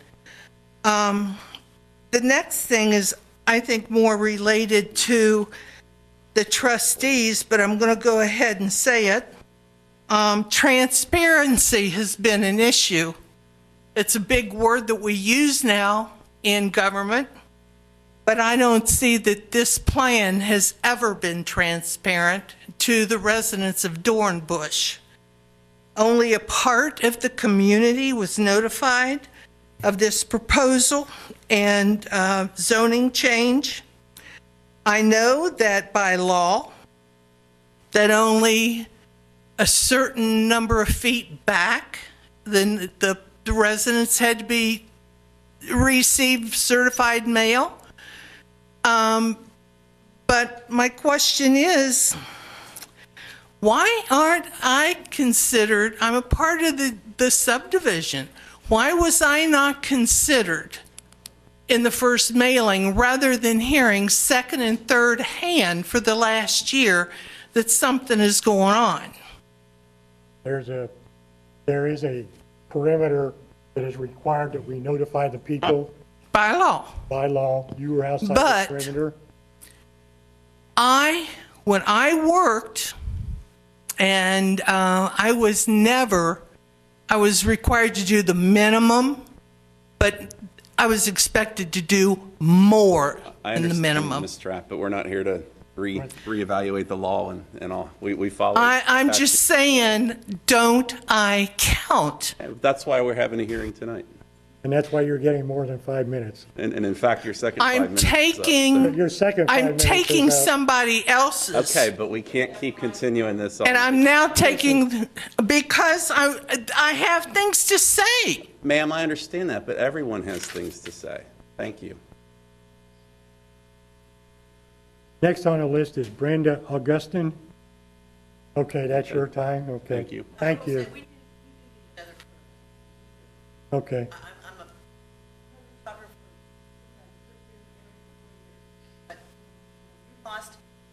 Stone Creek. You need- And then we had all the sewer stuff, and you're familiar with us living through that. And now we have this. We're just tired of it. We just really are. There's someplace else in Colerain Township with Kroger's. And I love Kroger's. This is hard. So we're Antoinette Murray.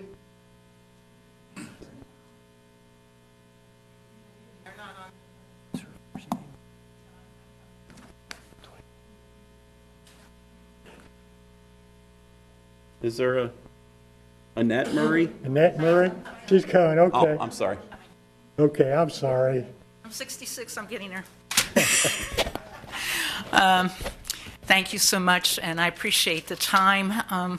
It's late, and it's the Christmas season and the Thanksgiving season that we've had, and we've had a lot of traffic, as you well know. You had your turn. Okay. My name is Annette Murray. I live at 3695 Yellowstone Drive, which is the northwest corner of Flat Top in Yellowstone. Okay. I've lived here for 43 years, and I do know the frustrations. I, too, have no problem with Kroger. I want our zoning to be very careful about what we're proposing and how to take care of our subdivision. We do have over 100 homes in Sagebrush, Susanna, Flat Top, and the current little unit that will be left on Yellowstone Drive. So be very, very careful, okay? That's why I'm here. My first concern is I want you to be aware of some things that happened in Stone Creek that were promised from the zoning commissions, from the township, that did not happen at Stone Creek. Please don't, whatever you decide for Marketplace, please stay with recommendations. One of the things with Stone Creek, we were supposed to have our properties enhanced. Well, the backyards that are abutting Myers, they're all eroding. Yards are going down into Myers. If you would look over there, you'll see them sinking down. Next thing, we were promised that we wouldn't hear the trucks loading and unloading. You hear them. We hear them all the way up to Flat Top. You can hear them. We have lights shining in the backs of our windows of those homes that abut all that property on Stone Creek. The trees that were planted have all died, our green space. Driving in and out and around Stone Creek is very dangerous. It goes all over the place. And we were supposed to have walking paths to the Senior Citizen Center. Supposed to be greenery. That never happened. Careful. The Colerain Fire Department and the police, as we've been telling you, we only have that one access if you cut our roads off. So please be careful. There's over 100 homes there. The sewer situation, the only reason why I want to bring that up is the sewers were put in, it will be 4 years coming up in September, but it took 2 years to put the sewers in. We were in like a war zone, and you're going to tear down 12 homes. So we're back into a war zone again.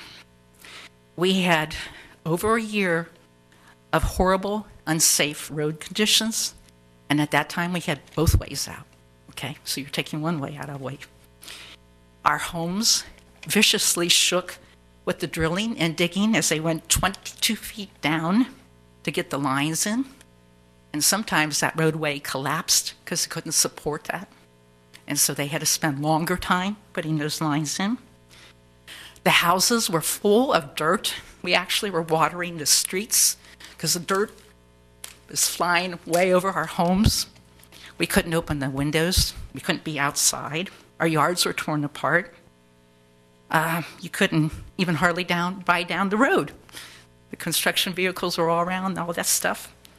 We also endured the time it took to put in the new roadway and the new curbing. That was so great. We were happy. We got finally a new roadway and new curbing. It's going bye-bye after 2 years. We had nothing to do with that. I know, but I'm just telling you, these are things for zoning. 12 homes are going to be knocked down, okay? This is something we have to do. Now, as for letting people know, as in the residents, we did not know. The 12 homes that were taken on Yellowstone, they were told not to tell who it was. All we knew was a Vandergaard company coming in. We did not know what it was. We've heard rumors. We've heard rumors ever since Stone Creek ever come in of everything that's coming in. Rumors kill. We need to know, as property owners and people, what's going on. We do. If it wasn't for the Cincinnati Press and... My father was a realtor, and he bought houses like that on numerous occasions for people, and he never told who he was buying them for. That's unfortunate, especially when you have a subdivision. That's the way it works. And also, talking about the 12 homes that were already purchased, the other residents that are affected on Flat Top and the 2 on Susanna were not notified that their homes were necessary to, and they got a certified letter. And they have not even been approached by a real estate company yet to give them a price on taking their homes, taking their strips of land that they're going to need. They were notified by a certified letter. I don't think that's appropriate. All right, I want the concerns on here. Number 1, there is no access to Stone Creek right now. If we are going to have that gridlock situation... Your time's up, and I think... Okay, thank you. What's your name? What's your name? Okay. Okay. Okay, the properties. The concept of the gridlock in the Springdale and Colerain Avenue, have you ever tried to get in and out during the holiday season? They always said that right now. That's something to think about. Been doing it for 35 Water, years.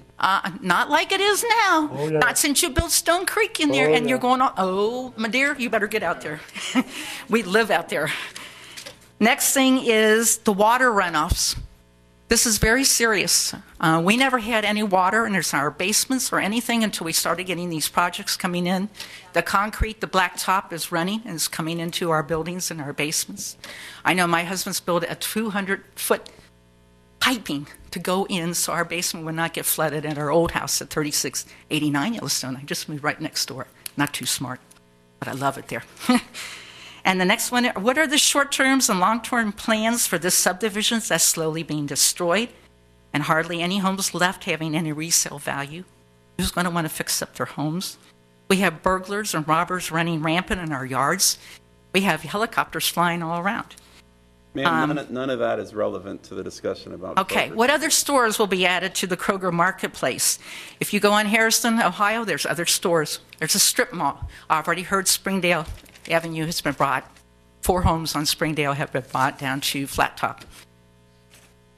These are rumors. Watch the rumors. Thank you. Thank you. Thank you.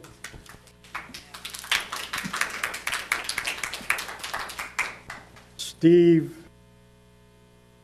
I can't read your last name. Starts with a D. Okay. Oh.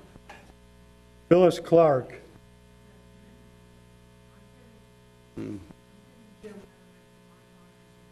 Okay. Phyllis feels a lot of her comments are same as mine, and they asked me to speak for her. That's fine, thank you. My name is James Lindeman. I live at 3704 Yellowstone Drive, which is 3 houses away from the proposed development. I too, as Marianne said, like what's going on in Colerain Township, especially at the corner of Springdale and Colerain. But this is not without a cost.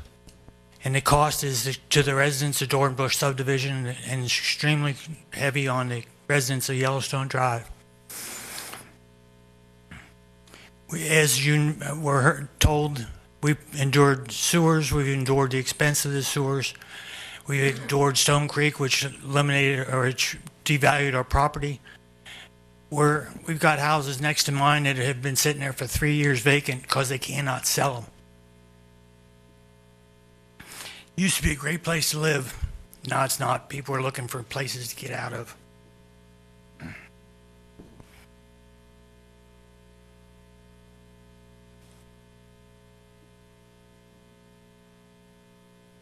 Now the proposal is going to take 1/3 of the houses on Yellowstone Drive.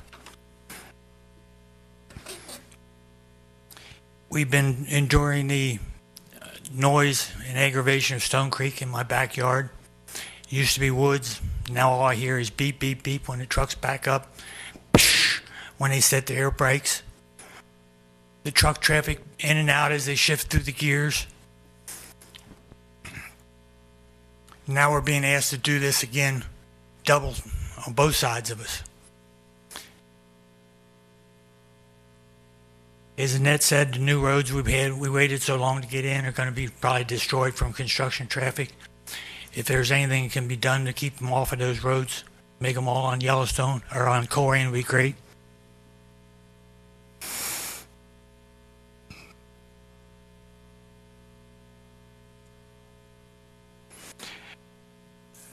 At the meeting downtown, the Kroger or the developer was asked why they didn't buy those 9 pieces of property or 8 pieces of property adjoining the back of the subdivision, back of the building. They said they couldn't afford it. Now they say they can't afford a fence. Maybe the project shouldn't be done if they can't afford it. An 8-foot fence, there's no way it's going to be adequate sound buffer, smell buffer to what's on the other side of that fence, which is the loading docks and the dumpsters. The dumpsters will come in there all hours of day or night, raise those boxes 25 feet in the air, rattle the hell out of them, excuse my language, rattle them and wake us up, scare us, broadcast the smell all over the area. 15 feet is no way adequate as a buffer. JD Byrider wanted to expand. They were required to buy a 100-foot lot as a buffer. They put Stone Creek in. That buffer is less than 50 feet from the back of my house. Now we're down to 15 feet buffer. Where does it stop? You gonna put a chain link fence there and allow that to be a buffer zone? As was mentioned, the gridlock at Colerain and Springdale. There's no way. There's been many times I've seen emergency vehicles sitting there stuck in traffic, not be able to get through where they want to go. It's only going to get worse. I pray to God that I'm not the one sitting there with having a heart attack and the ambulance cannot get to me. Because you're talking about eliminating one of the 2 exits we have into the subdivision. That's going to put over 100 homes with 1 entrance in and out. And me being on Yellowstone is pretty much towards the end of the row. There was mention about an emergency gate being put in with proprietary lock for the fire department. How does that help us get out in case something happens? It doesn't. We need a second entrance and exit. I sat here and listened to over a half hour of what you talked to about the other subdivision, the townhouses. big thing was the fire entrance and exit, the secondary entrance. Where's ours?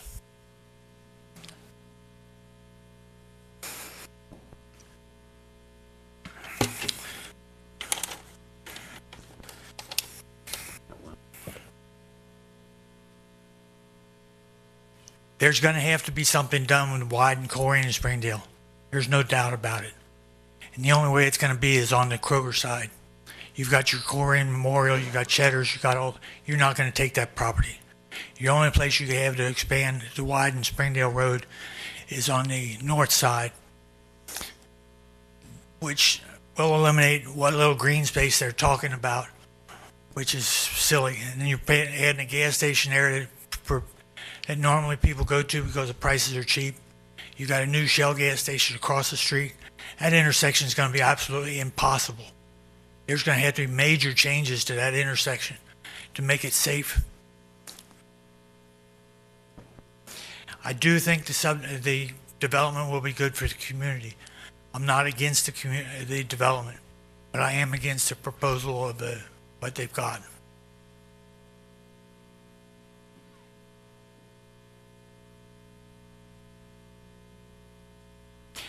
The other question was, where does it stop? You've taken houses at the end of our street for J.D. Byrider. Now you're taking a third of the houses for another development. As was mentioned, there's rumors of a development along Springdale Road, which will leave all the people on Susanna and exposed to exactly what we're going through now, what we went through with Stone Creek. You're taking a once beautiful subdivision and ruining it.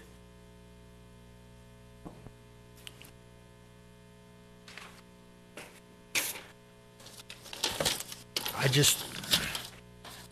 just want to say that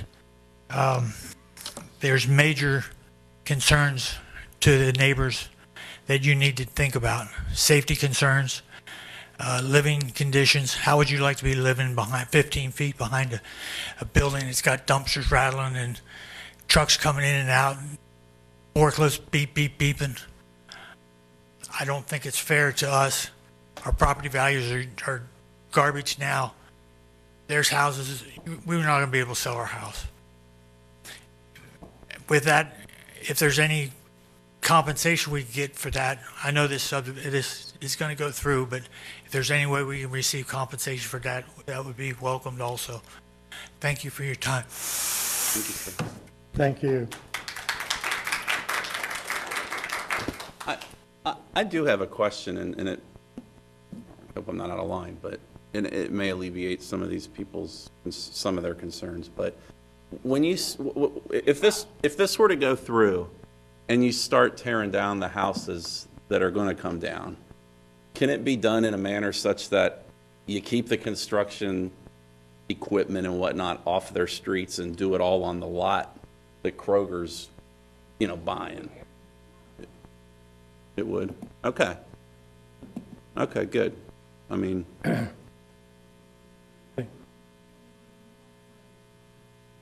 Phyllis Clark.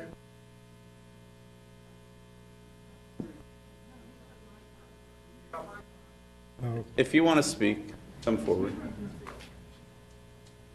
I can Sure. maybe help address that. Yeah.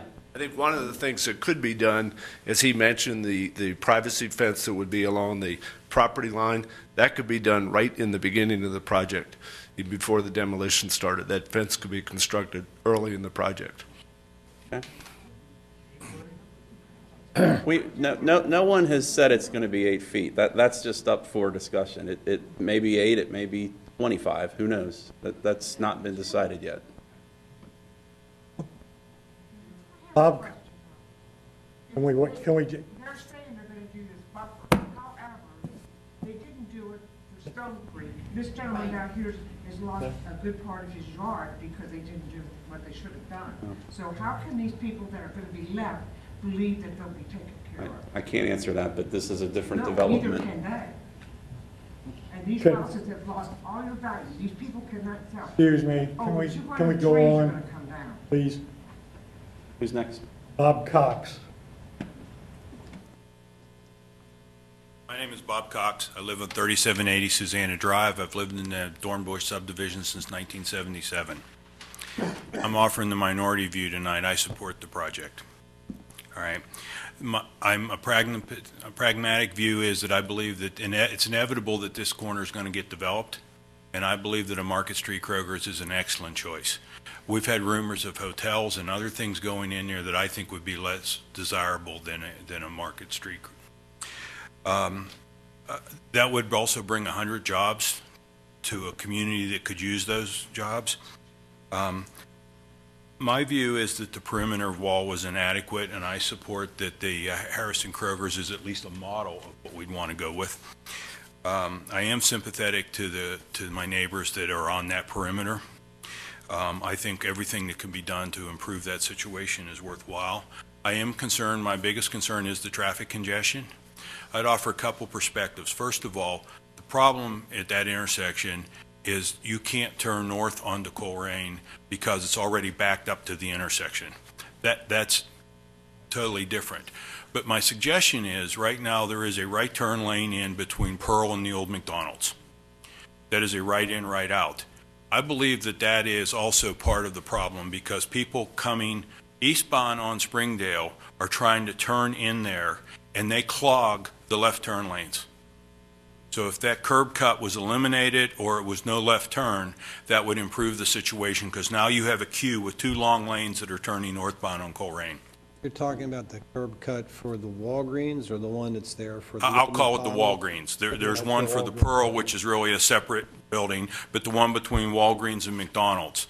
So you think that curb cut should be taken out so people can't stop I'm there, proposing that you can't turn left into that curb cut. All right. There is a reasonable concern that I'm not dismissing that we're losing one of our 2 accesses to the subdivision. I think that's reasonable, but I can cite you 7 subdivisions within 3 miles of where we're standing right now that only have 1 entrance to their subdivisions. So the secondary access lane, the emergency lane, I think is a reasonable proposal. Also, I would offer the perspective that really when you look at the curbs that they poured on Colerain Avenue, emergency vehicles from the Springdale or the Thompson Road really are going in the flat top entrance anyway. So I don't think they would be using Yellowstone. They can't get there from those. The surface detention ponds have been discussed, but my comment is when I look at the Harrison Kroger, which I think is an excellent model, they don't have detention ponds. I think they've gone all with under parking, under surface.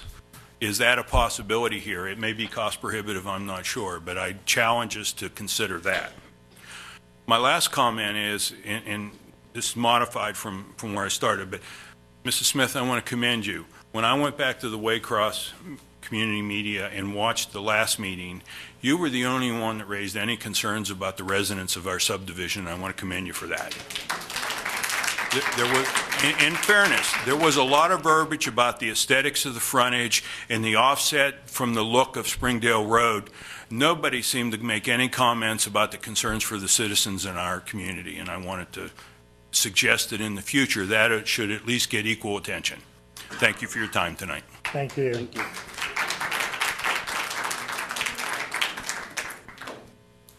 Gail Lena.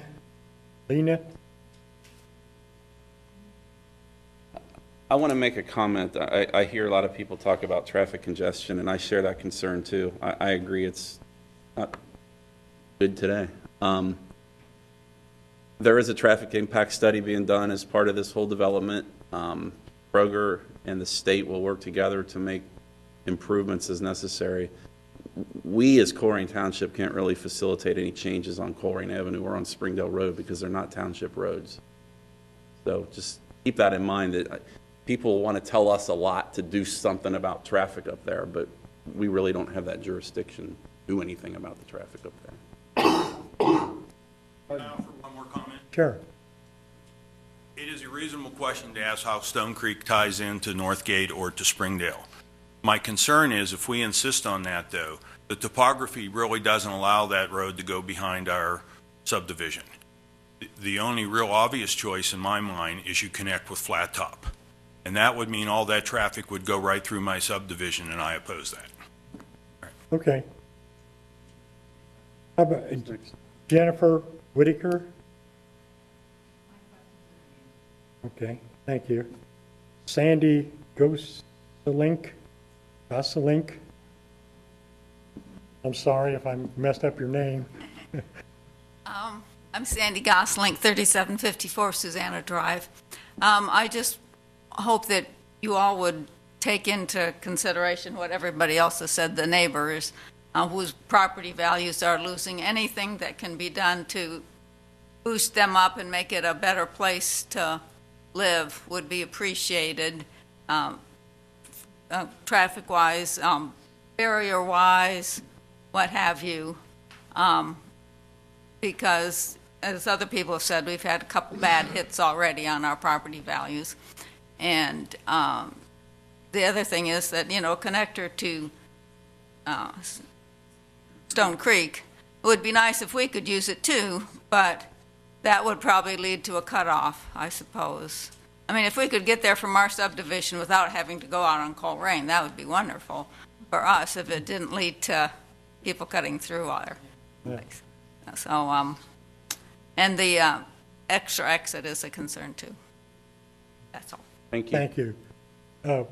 Somebody, did you have your, come on. State your name and address. Angela Anderson. I live at 3700 Susanna Drive. My property butts up to the existing Fifth Third Bank, so I get to see all the drive-through headlights all during the night, not all night long, but depository drops, we can hear them. So the taller the fence, the better. I welcome Kroger's, but at the same token, I just bought this property. I wasn't notified of the sewer issue, and now I wasn't notified about Kroger's having the possibility of moving in my backyard. I did call and ask about it, and the message I received was the deal was dead. This was in the beginning of October.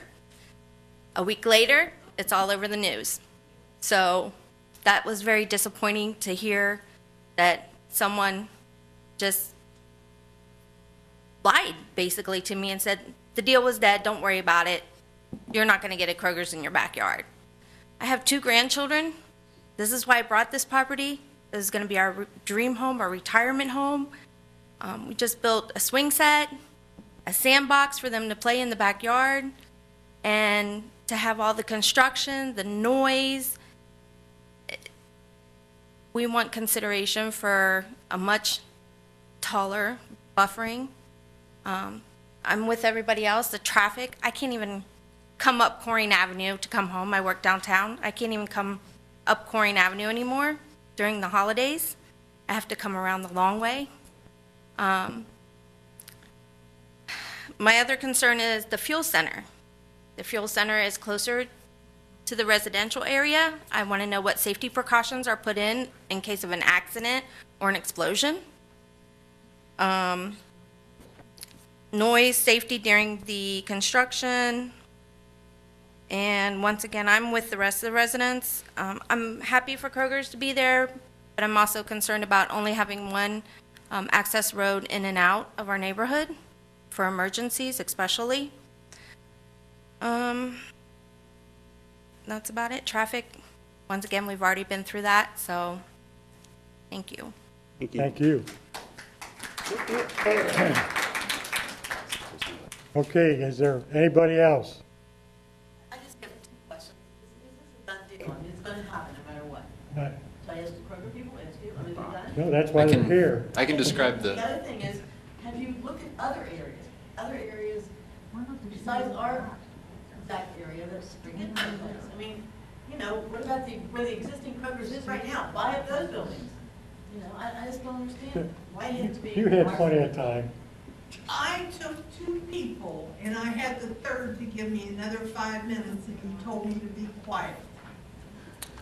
So just to go over the process, so this preliminary development plan hearing that we're having tonight, at the end of this hearing, the zoning commission will make take a vote on a recommendation. That recommendation will be to the Colerain Township trustees. Colerain Township trustees will have another public hearing on the case, and they're the legislative body that actually amends the law, and so they will have a public hearing in January, and there'll be another opportunity to speak with the trustees. They will then take a vote that will change the zoning on the property. Following that, it'll come back to the zoning commission for a final development plan review and approval. That process isn't one that involves a public hearing. As you saw earlier today, there were 3 final development plans that were heard, and at no point in that process was there a time to give input. But there was the Regional Planning Commission, which was an opportunity to give input. This is an opportunity to give input, and then the trustees. So that's pretty much the process. So it's not a done deal just yet, just to answer your question specific.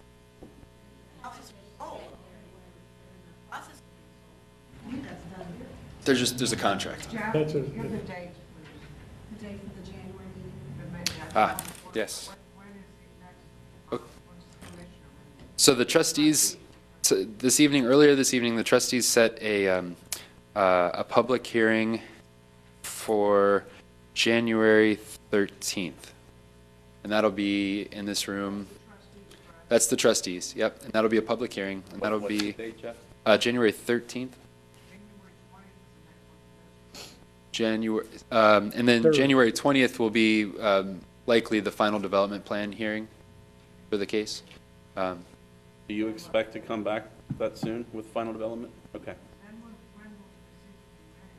Well, the decision will be made to change the zoning resolution by the trustees. They're the ones that have the ability to make that decision. This is just a recommendation, just like the Hamilton County Regional Planning made a recommendation. I wouldn't say they have no say-so. It's not binding, so they make a recommendation, just like the zoning commission makes a recommendation. And the people that actually have the power to change the law are the trustees, and they're the ones that, but I know that the trustees take into consideration the recommendation of the zoning commission and the Hamilton County Regional Planning Commissions. The approval of the preliminary development plan, which would change the zoning designation for this property, will likely be on January 13th. And then there will be a final development plan review by this board January 20th. And then the following month, potentially at the trustee meeting. Oh, no. Yeah, that'd be it. Yep. Right. Sure Absolutely. did. It's a public hearing, yes. Mm-hmm. But that would be your,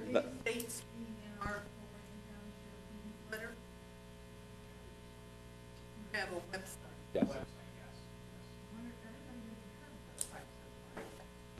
There's also, we publish these in the Northwest Press.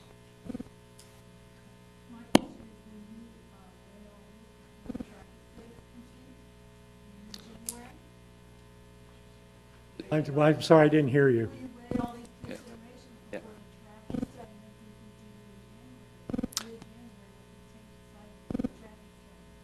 So the traffic study, so we don't have any ability, nobody, even the trustees, has the ability to change the outcome of the traffic study. We actually have to live by the traffic study. We don't have an ability to interact with that.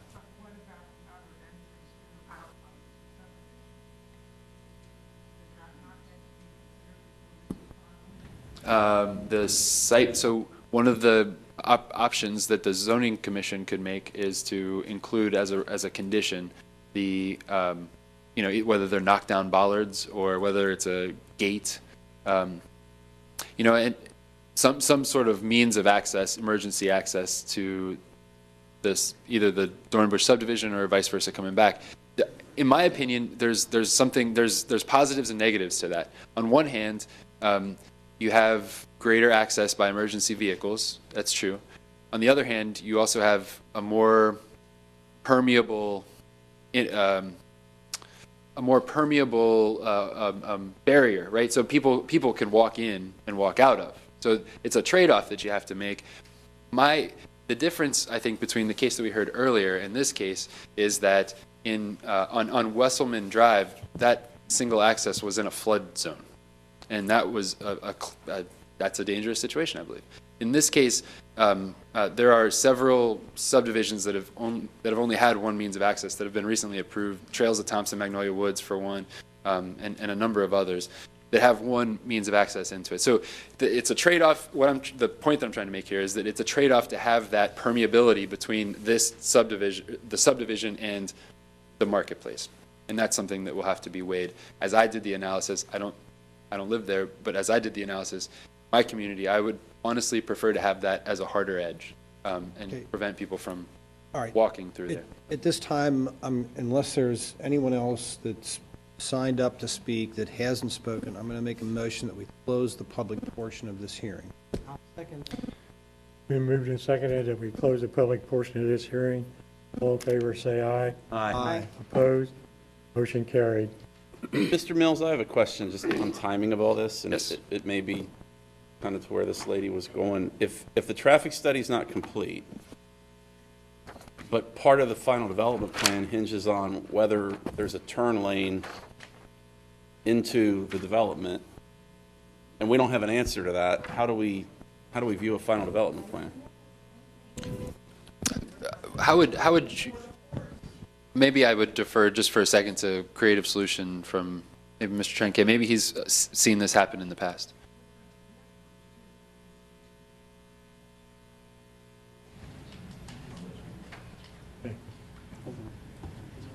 Why can't we have businesses that have less traffic in that area in Kroger's? Mr. Trenke or Mr. Dragon?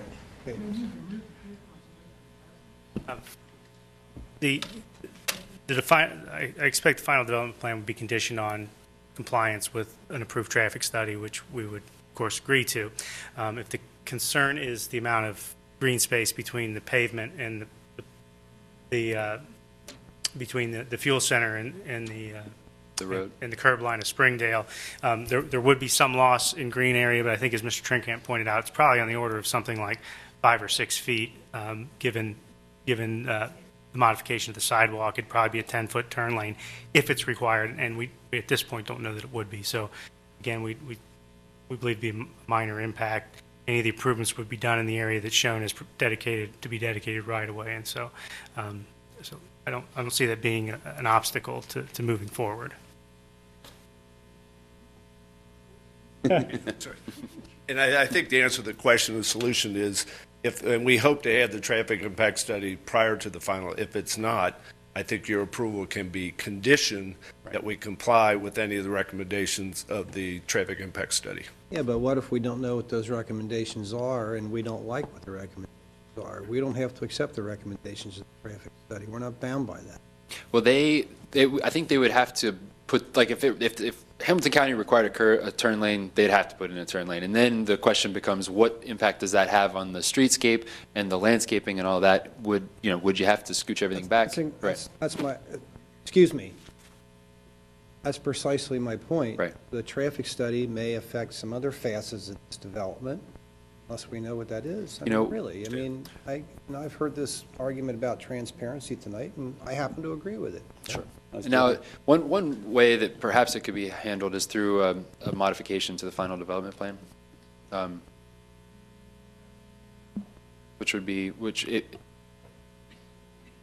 Okay, thanks for the comments, Mr. Trinkamp. I appreciate it. Okay. Mr. Taylor, any comments?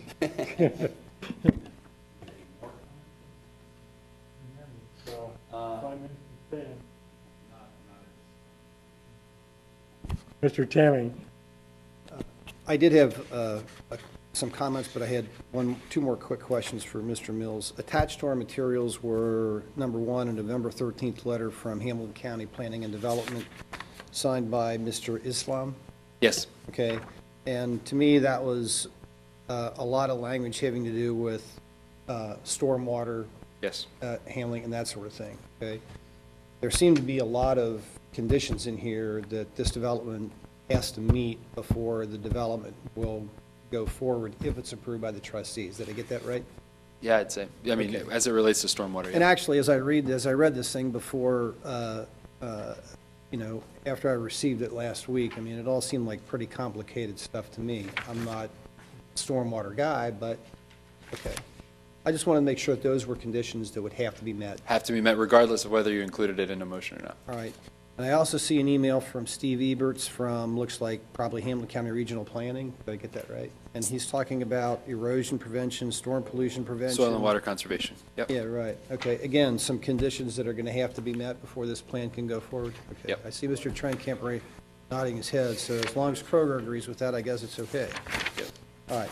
Those are the only questions I had. Now, I do have some comments, all right? And I wanted to thank everybody for coming up to speak tonight, because in my view, the more people we get here for this civil process, the better it is for our community, because this is one of the few times that you get to stand up, speak your mind about what you feel about what's going on in the community, other than just going into the ballot box, which is a silent thing. I'm glad everybody came. I read Mr. Mills's recommendations, or staff's recommendations, with a lot of interest, okay? And I agree with some of the things that he has in his report, but there's one thing that I don't necessarily agree with. And that is, I don't necessarily agree that this project is consistent or congruent with the comprehensive plan. There are some things in the comprehensive plan that this project does not necessarily comply with. This Colerain Avenue corridor, it's in Area 5 of the, as part of the comprehensive plan. Comprehensive plan indicates, particularly with respect to commercial development, both east and west of Colerain Avenue, in addition to where it is right now, that the comprehensive plan does not necessarily favor that. And this particular corner, I might add, the comprehensive plan envisioned as something, when it was developed, would be a town center concept for the area west of Colerain Avenue and north of Springdale Road.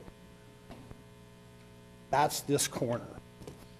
Okay, we could take out the Pearl Vision and we could take out the Walgreens, and this is the area they're talking about. Now, the plan also says that it wants to, quote, strengthen development standards for the entire corridor, I'm talking about Colerain Avenue now, to include appropriate levels of buffering between land uses, like commercial and residential, and increase the overall standards of appearance. So, you know, I like to cut through all the, a lot of the minor issues and get right down to the major issue. And it's simply this, you know, we have the authority to waive a lot of these zoning requirements and a lot of these comprehensive plan requirements. I remember 2 years ago when Joseph Toyota came in and wanted to expand their lot onto Pool Road, where they had ingress and egress for trucks to go in and out, and they were going to put in a lot to display their cars and things of that nature. And when they first came to us with their plan, there were things in the plan that I didn't necessarily agree with, and some of my colleagues did not necessarily agree with, and I can say that because it got voted down. But the pitch was made to Joseph at that time that, you know, commercial development in this township is good, you know? As Mr. Birkenauer said earlier, you know, this project will bring jobs, it will increase the value of the real estate, which increases the tax base for the township, and those are all wonderful things. You know, creates more money for the school system, et cetera, et cetera. But when we told the Joseph people, and Scott Huber that was in here earlier on another project this evening was on that project, we said, you got to change a few things here, because if you change a few things, it softens the impact to the people that live around it, and you might still get what you want, but in all things in life, if you want to get a little, you got to give a little. And so I think that we, as a commission anyway, to the extent that we were able to do it, Tom was my colleague on this, we worked together with them.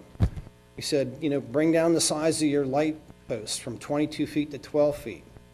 put up a privacy fence, landscape it, put a split rail fence up, no ingress, egress off of Pool Road because there's a nature reserve right across the street. You know, increase your buffers for the people that are still going to be next to the development.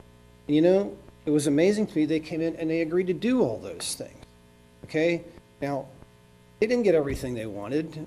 The residents didn't get everything they wanted. They would have been satisfied to simply do without all of that. But when the final product finally got put on the table, you know, they all kind of nodded and said, you know, we can live with this, okay?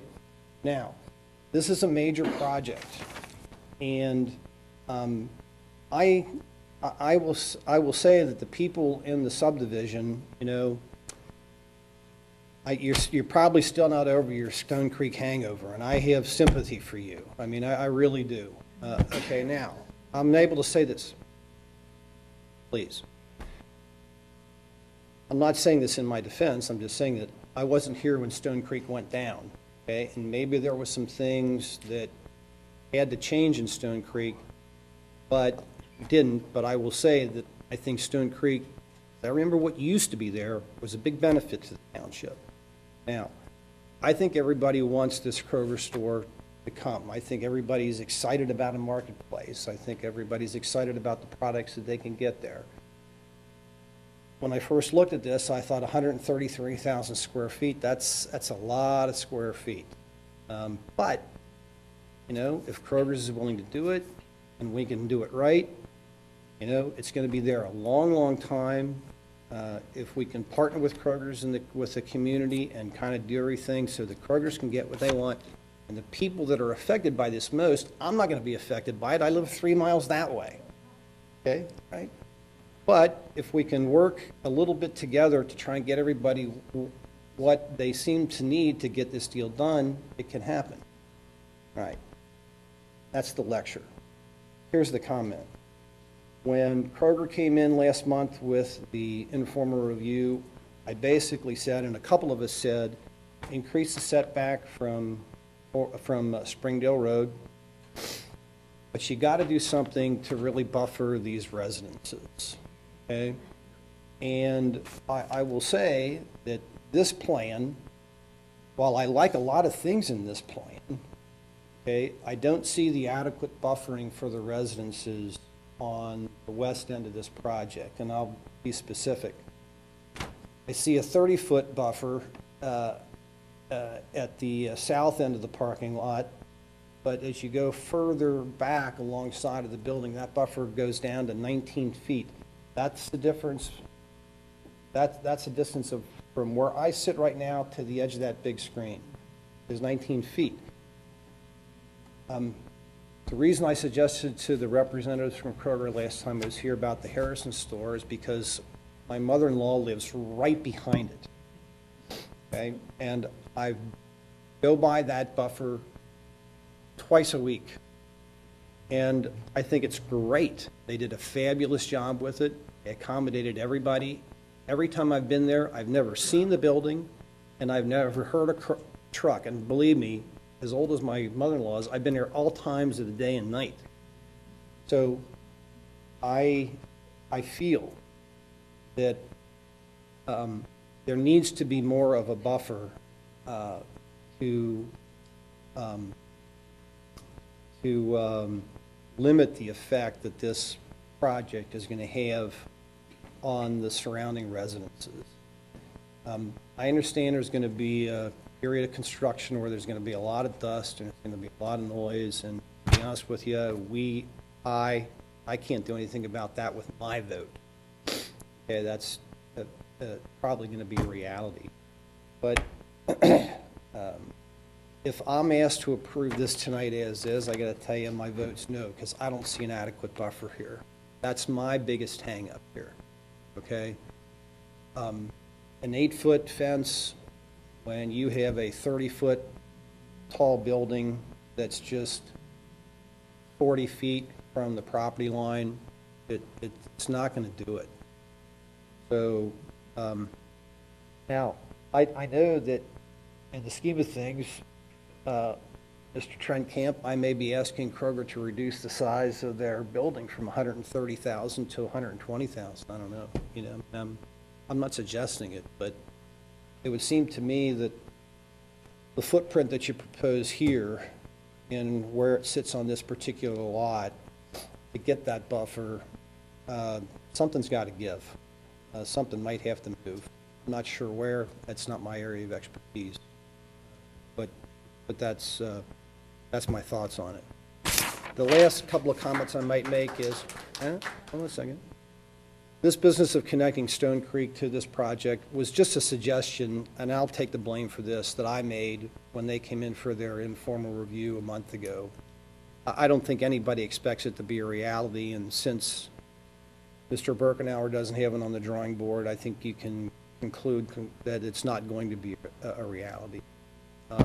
So I don't think anybody has to worry about that creating more traffic for what appears to be the only remaining access you have off of Springdale Road. So I hear what you're saying about emergency access. I hear what you're saying about resale values. I hear what you're saying about traffic congestion. You know, I wish I had the ability to do something about that, but don't. So, and that, I'll yield the balance of my time. Thank you. Mr. Taylor? Mrs. Smith? I have no further comment. Okay,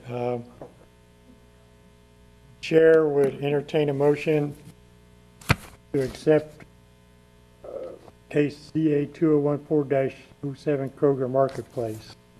Do we have a motion?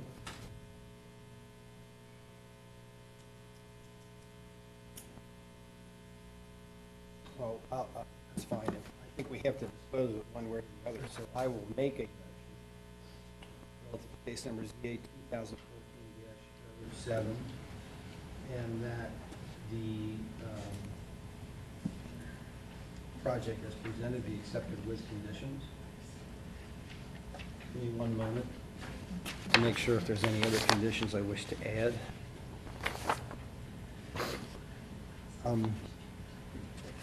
Just to cover the record, the conditions would be receipt of an acceptable traffic study consistent with the plan, performance of conditions as required as laid out in the November 13th, 2014 letter from Hamilton County Planning and Development, also with respect to conditions laid out in the November 12th, 2014 email from Mr. Eberts to Becky Reno relative to Hamilton County Soil and Water Conservation District requirements. And I don't think that I've missed any conditions, okay? That's my motion. I'm sorry. Okay, so I was having a hard time hearing. So there's a motion to approve with the conditions that were in Mr. Islam's letter, the Soil and Water Conservation District letter, staff for the regional planning's recommendations and staff's recommendations. Is that correct? Correct. And I'll mention them. The first is the installation of a fence similar size consistent with the Kroger Marketplace in Harrison, Ohio. Yep.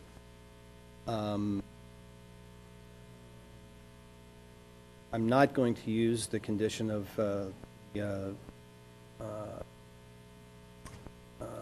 road stub for Stone Creek. That's a condition that's in the report. That is not a condition part of my motion. Applicants shall be required to get approval for a minor modification to the final development plan for the J.D. Byrider site. Variances with respect to the lot buffers be permitted, and designation of the open space. Applicant shall be permitted to forego the dedication of the common open space, and that is the motion. Got it. To be clear, I think your first go-around, you also had a condition that the final traffic study would... Correct. I did mention it. Yeah, right. I'll make sure it's accurate. Okay, and that is my motion, just to get this application on the floor. Do we have a second? I'll second that. Been moved and seconded that we accept case CA 2014-07 Kroger Marketplace with the conditions stated. Do we have a roll call, please? Ms. Smith? Yes. Mr. Taylor? Yes. Mr. Temming? No. Mr. Westfall? Yes.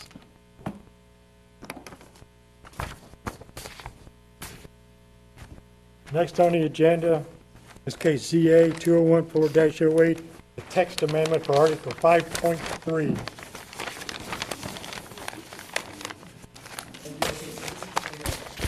There it is. So this is the last case this evening. This is a proposed text amendment that the Colerain Township trustees, oh, wait a minute, hang on just a second.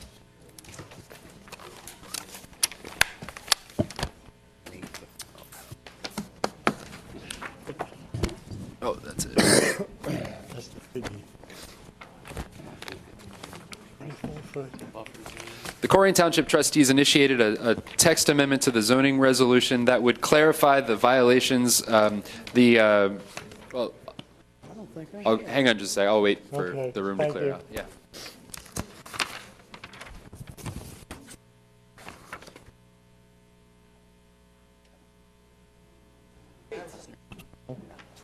All right, well, I appreciate it. That's a good.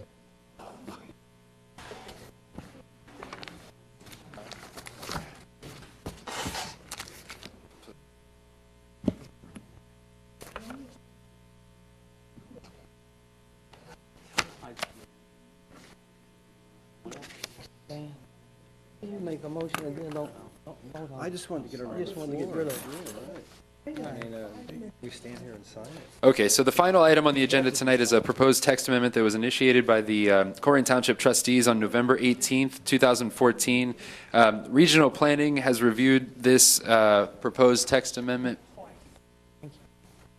The proposed text amendment on December 4th. What this text amendment does is, the way we do our code enforcement right now is somebody's in violation of the law, and we send them a notice of violation. And then 21 days later, we go back and we send them and they don't say they don't come into compliance. We send them a final notice. And then 21 days after that, we go back and we say, boy, guys, now we're going to take you to municipal court. That has not been an effective strategy for getting compliance. So we're rethinking how to do code enforcement. The new strategy is going to be first violation in a year, you get a notice of violation. And then we go back in 21 days. And if it hasn't been corrected, we will write a minor misdemeanor ticket and notice to appear in municipal court.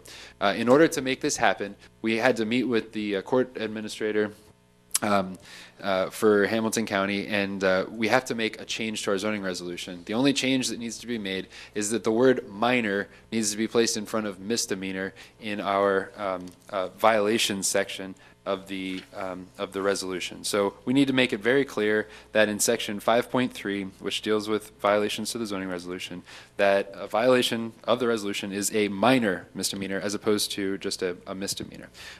This will allow us to write basically a $130 minor misdemeanor ticket to violators of the zoning resolution that, upon notice, don't come into compliance.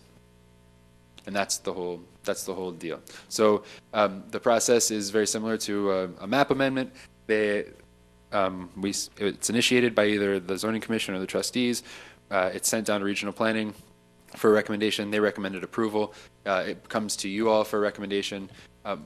My recommendation to you all is to recommend approval, and then it'll go to the trustees, and they'll make the change to the text amendment. That'll put us on pace to be able to start writing zoning violation tickets in the middle of January. So, Sure. Hey, Jeff. Yes. Where'd this language come from, this proposed language? It's just the addition of minor. This comes out of our code? That language is straight out of our code. All right, well, okay. I'm only raising this because by definition, a minor misdemeanor under Ohio law, you can carries a maximum penalty of $100 plus court costs. So if you want to raise that to $500, okay, that would make it a misdemeanor of the third degree, okay? Except that misdemeanors of a third degree in Ohio also carry a possible maximum sentence of 60 days in jail. And the ability to have a jury trial. Right, so if you're gonna have any kind of a fine above $100, you need to call it more than a minor misdemeanor. So Listen to me. Yep, you got it. Okay. So my suggestion would be deemed to be guilty of a misdemeanor of third degree, carrying a possible penalty of up to $500. Leave it at that. Okay? Because if you continue with, or the maximum amount allowed by the Ohio Revised Code, and that's called a minor misdemeanor, the maximum amount allowed by the Ohio Revised Code is $100. And So, I mean, I understand what you're trying to do, but, you know, some yokel would, you know, we've cited, and he goes down to municipal court, he's gonna challenge us and say, well, you know, there's only, this says minor misdemeanor, the worst you can do to me, $100. Right, and that's the most that the judge would be able to impose. So the issue becomes, we also have the ability to, in extreme circumstances, go the civil route and get injunctions and Well, judgments and things like Right, that. But you're talking about In this case, punitive right, now. This right. is state versus Yeah. John Doe. Right. So I sent this off to our legal counsel, and they believe that it's saying not more than 500. So we have to say minor. We have to, in order to get into municipal court, we have to specify that they're minor misdemeanors. And it would be up to the judge then to impose the fine. Well, we can make it any class of offense we want. It's just that the class of offense has to be consistent with the penalty for that class of offense. I know what you mean. So we can't call it a minor misdemeanor and say you get the death penalty for it. Right. Because that's not a, Right. that's not a penalty for a minor misdemeanor. Okay? Right. So You're know, saying that any language you want in this is fine with me. I'm trying, in Yes. my belief that we'll get a challenge on this someday down at the municipal court, the way it's written. So maybe you want to run it by Larry again. Yeah, I will. And just say, hey, the issue's been raised, a minor misdemeanor. Yeah. So the maximum amount under Ohio law is less than $500. You know, so how do we Address that. solve that conflict? And, you know, once that's a conflict, so I'll vote for whatever you want. I think that I want to put some teeth in this thing. Yeah, I think that that's a really good point, and I would suggest perhaps conditioning a recommendation for approval on a review by the law director to address exactly that issue because there is an inconsistency. I agree. Wouldn't be the first time, Larry Gordon. Okay, so we're going to table that? No, let's not, because by tabling it, Just- I would recommend You want permission to do it, but you're going to run it by Larry first? Yes. Okay. All right. Go ahead and make your motion. Good luck. Relative to text amendment clarifying violation. Motion. Proposed change suggested by staff to section 5.3 of the zoning code be amended to add the word minor in front of the word misdemeanor. And that's my motion. Here a second? I'll second that. We moved and seconded that we initiated text amendment for section 5.3 of the text. Could we have a roll call vote? Mrs. Smith. Yes. Mr. Taylor. Yes. Mr. Temming. Yes. Mr. Westfall. Aye. Mr. Grody. Yes. Okay, next on the agenda is informal concept review. Do we don't have any? Or any old business? No. New business, I'd just like to congratulate everybody that got, yeah, Reappointed? got appointed Yes. at the trustee meeting tonight Yes. to their, to the zoning commission and the BZA. And unfortunately, you guys are gonna have to put up with me for another 5 years. So yes, Mr. Westfall is reappointed to a 5-year term, and Mr. Grody was reappointed to a 2-year alternate term. We had a new person as an alternate, didn't we? Yeah, and Mr. Mark Faring, who you may remember from the Snows Lake case, was appointed Okay. to the alternate. Okay. 2 here. Yes. Was he the one that's doing Snows? Yeah. Okay, is the administration, do you guys have anything? Any announcements? I've got about There is an 45 minutes announcement. worth of. There is an announcement. I think the lynch mob is out there. Oh, no. No, I do not. I do not. I'll make a motion to adjourn. Wait a Wait a minute. minute. Mr. Next meeting is January 20th, Tuesday, January 20th. Now the chair will entertain a Chairman, motion. a comment. I'll make Stop. Al has something he wants to say. I'd like to offer a word of compliment to Ms. Brodsky for her Yes. preparations tonight. These were the first items she brought to us, and they were very well prepared. Job well done. And I would also like to congratulate her on being hired full-time Good job. tonight by the trustees. Thank Can I you, make my Commissioner. motion now? Merry Christmas. Oh, I got Happy Hanukkah to all of our Jewish friends. Tonight's the first night of Hanukkah. And Merry Christmas to everybody, and Happy Kwanzaa and whatever else is out there. Now can I make my Make the motion? motion. I motion we adjourn. All in favor, say aye. Aye. Opposed? Adjourned. Here, we need to.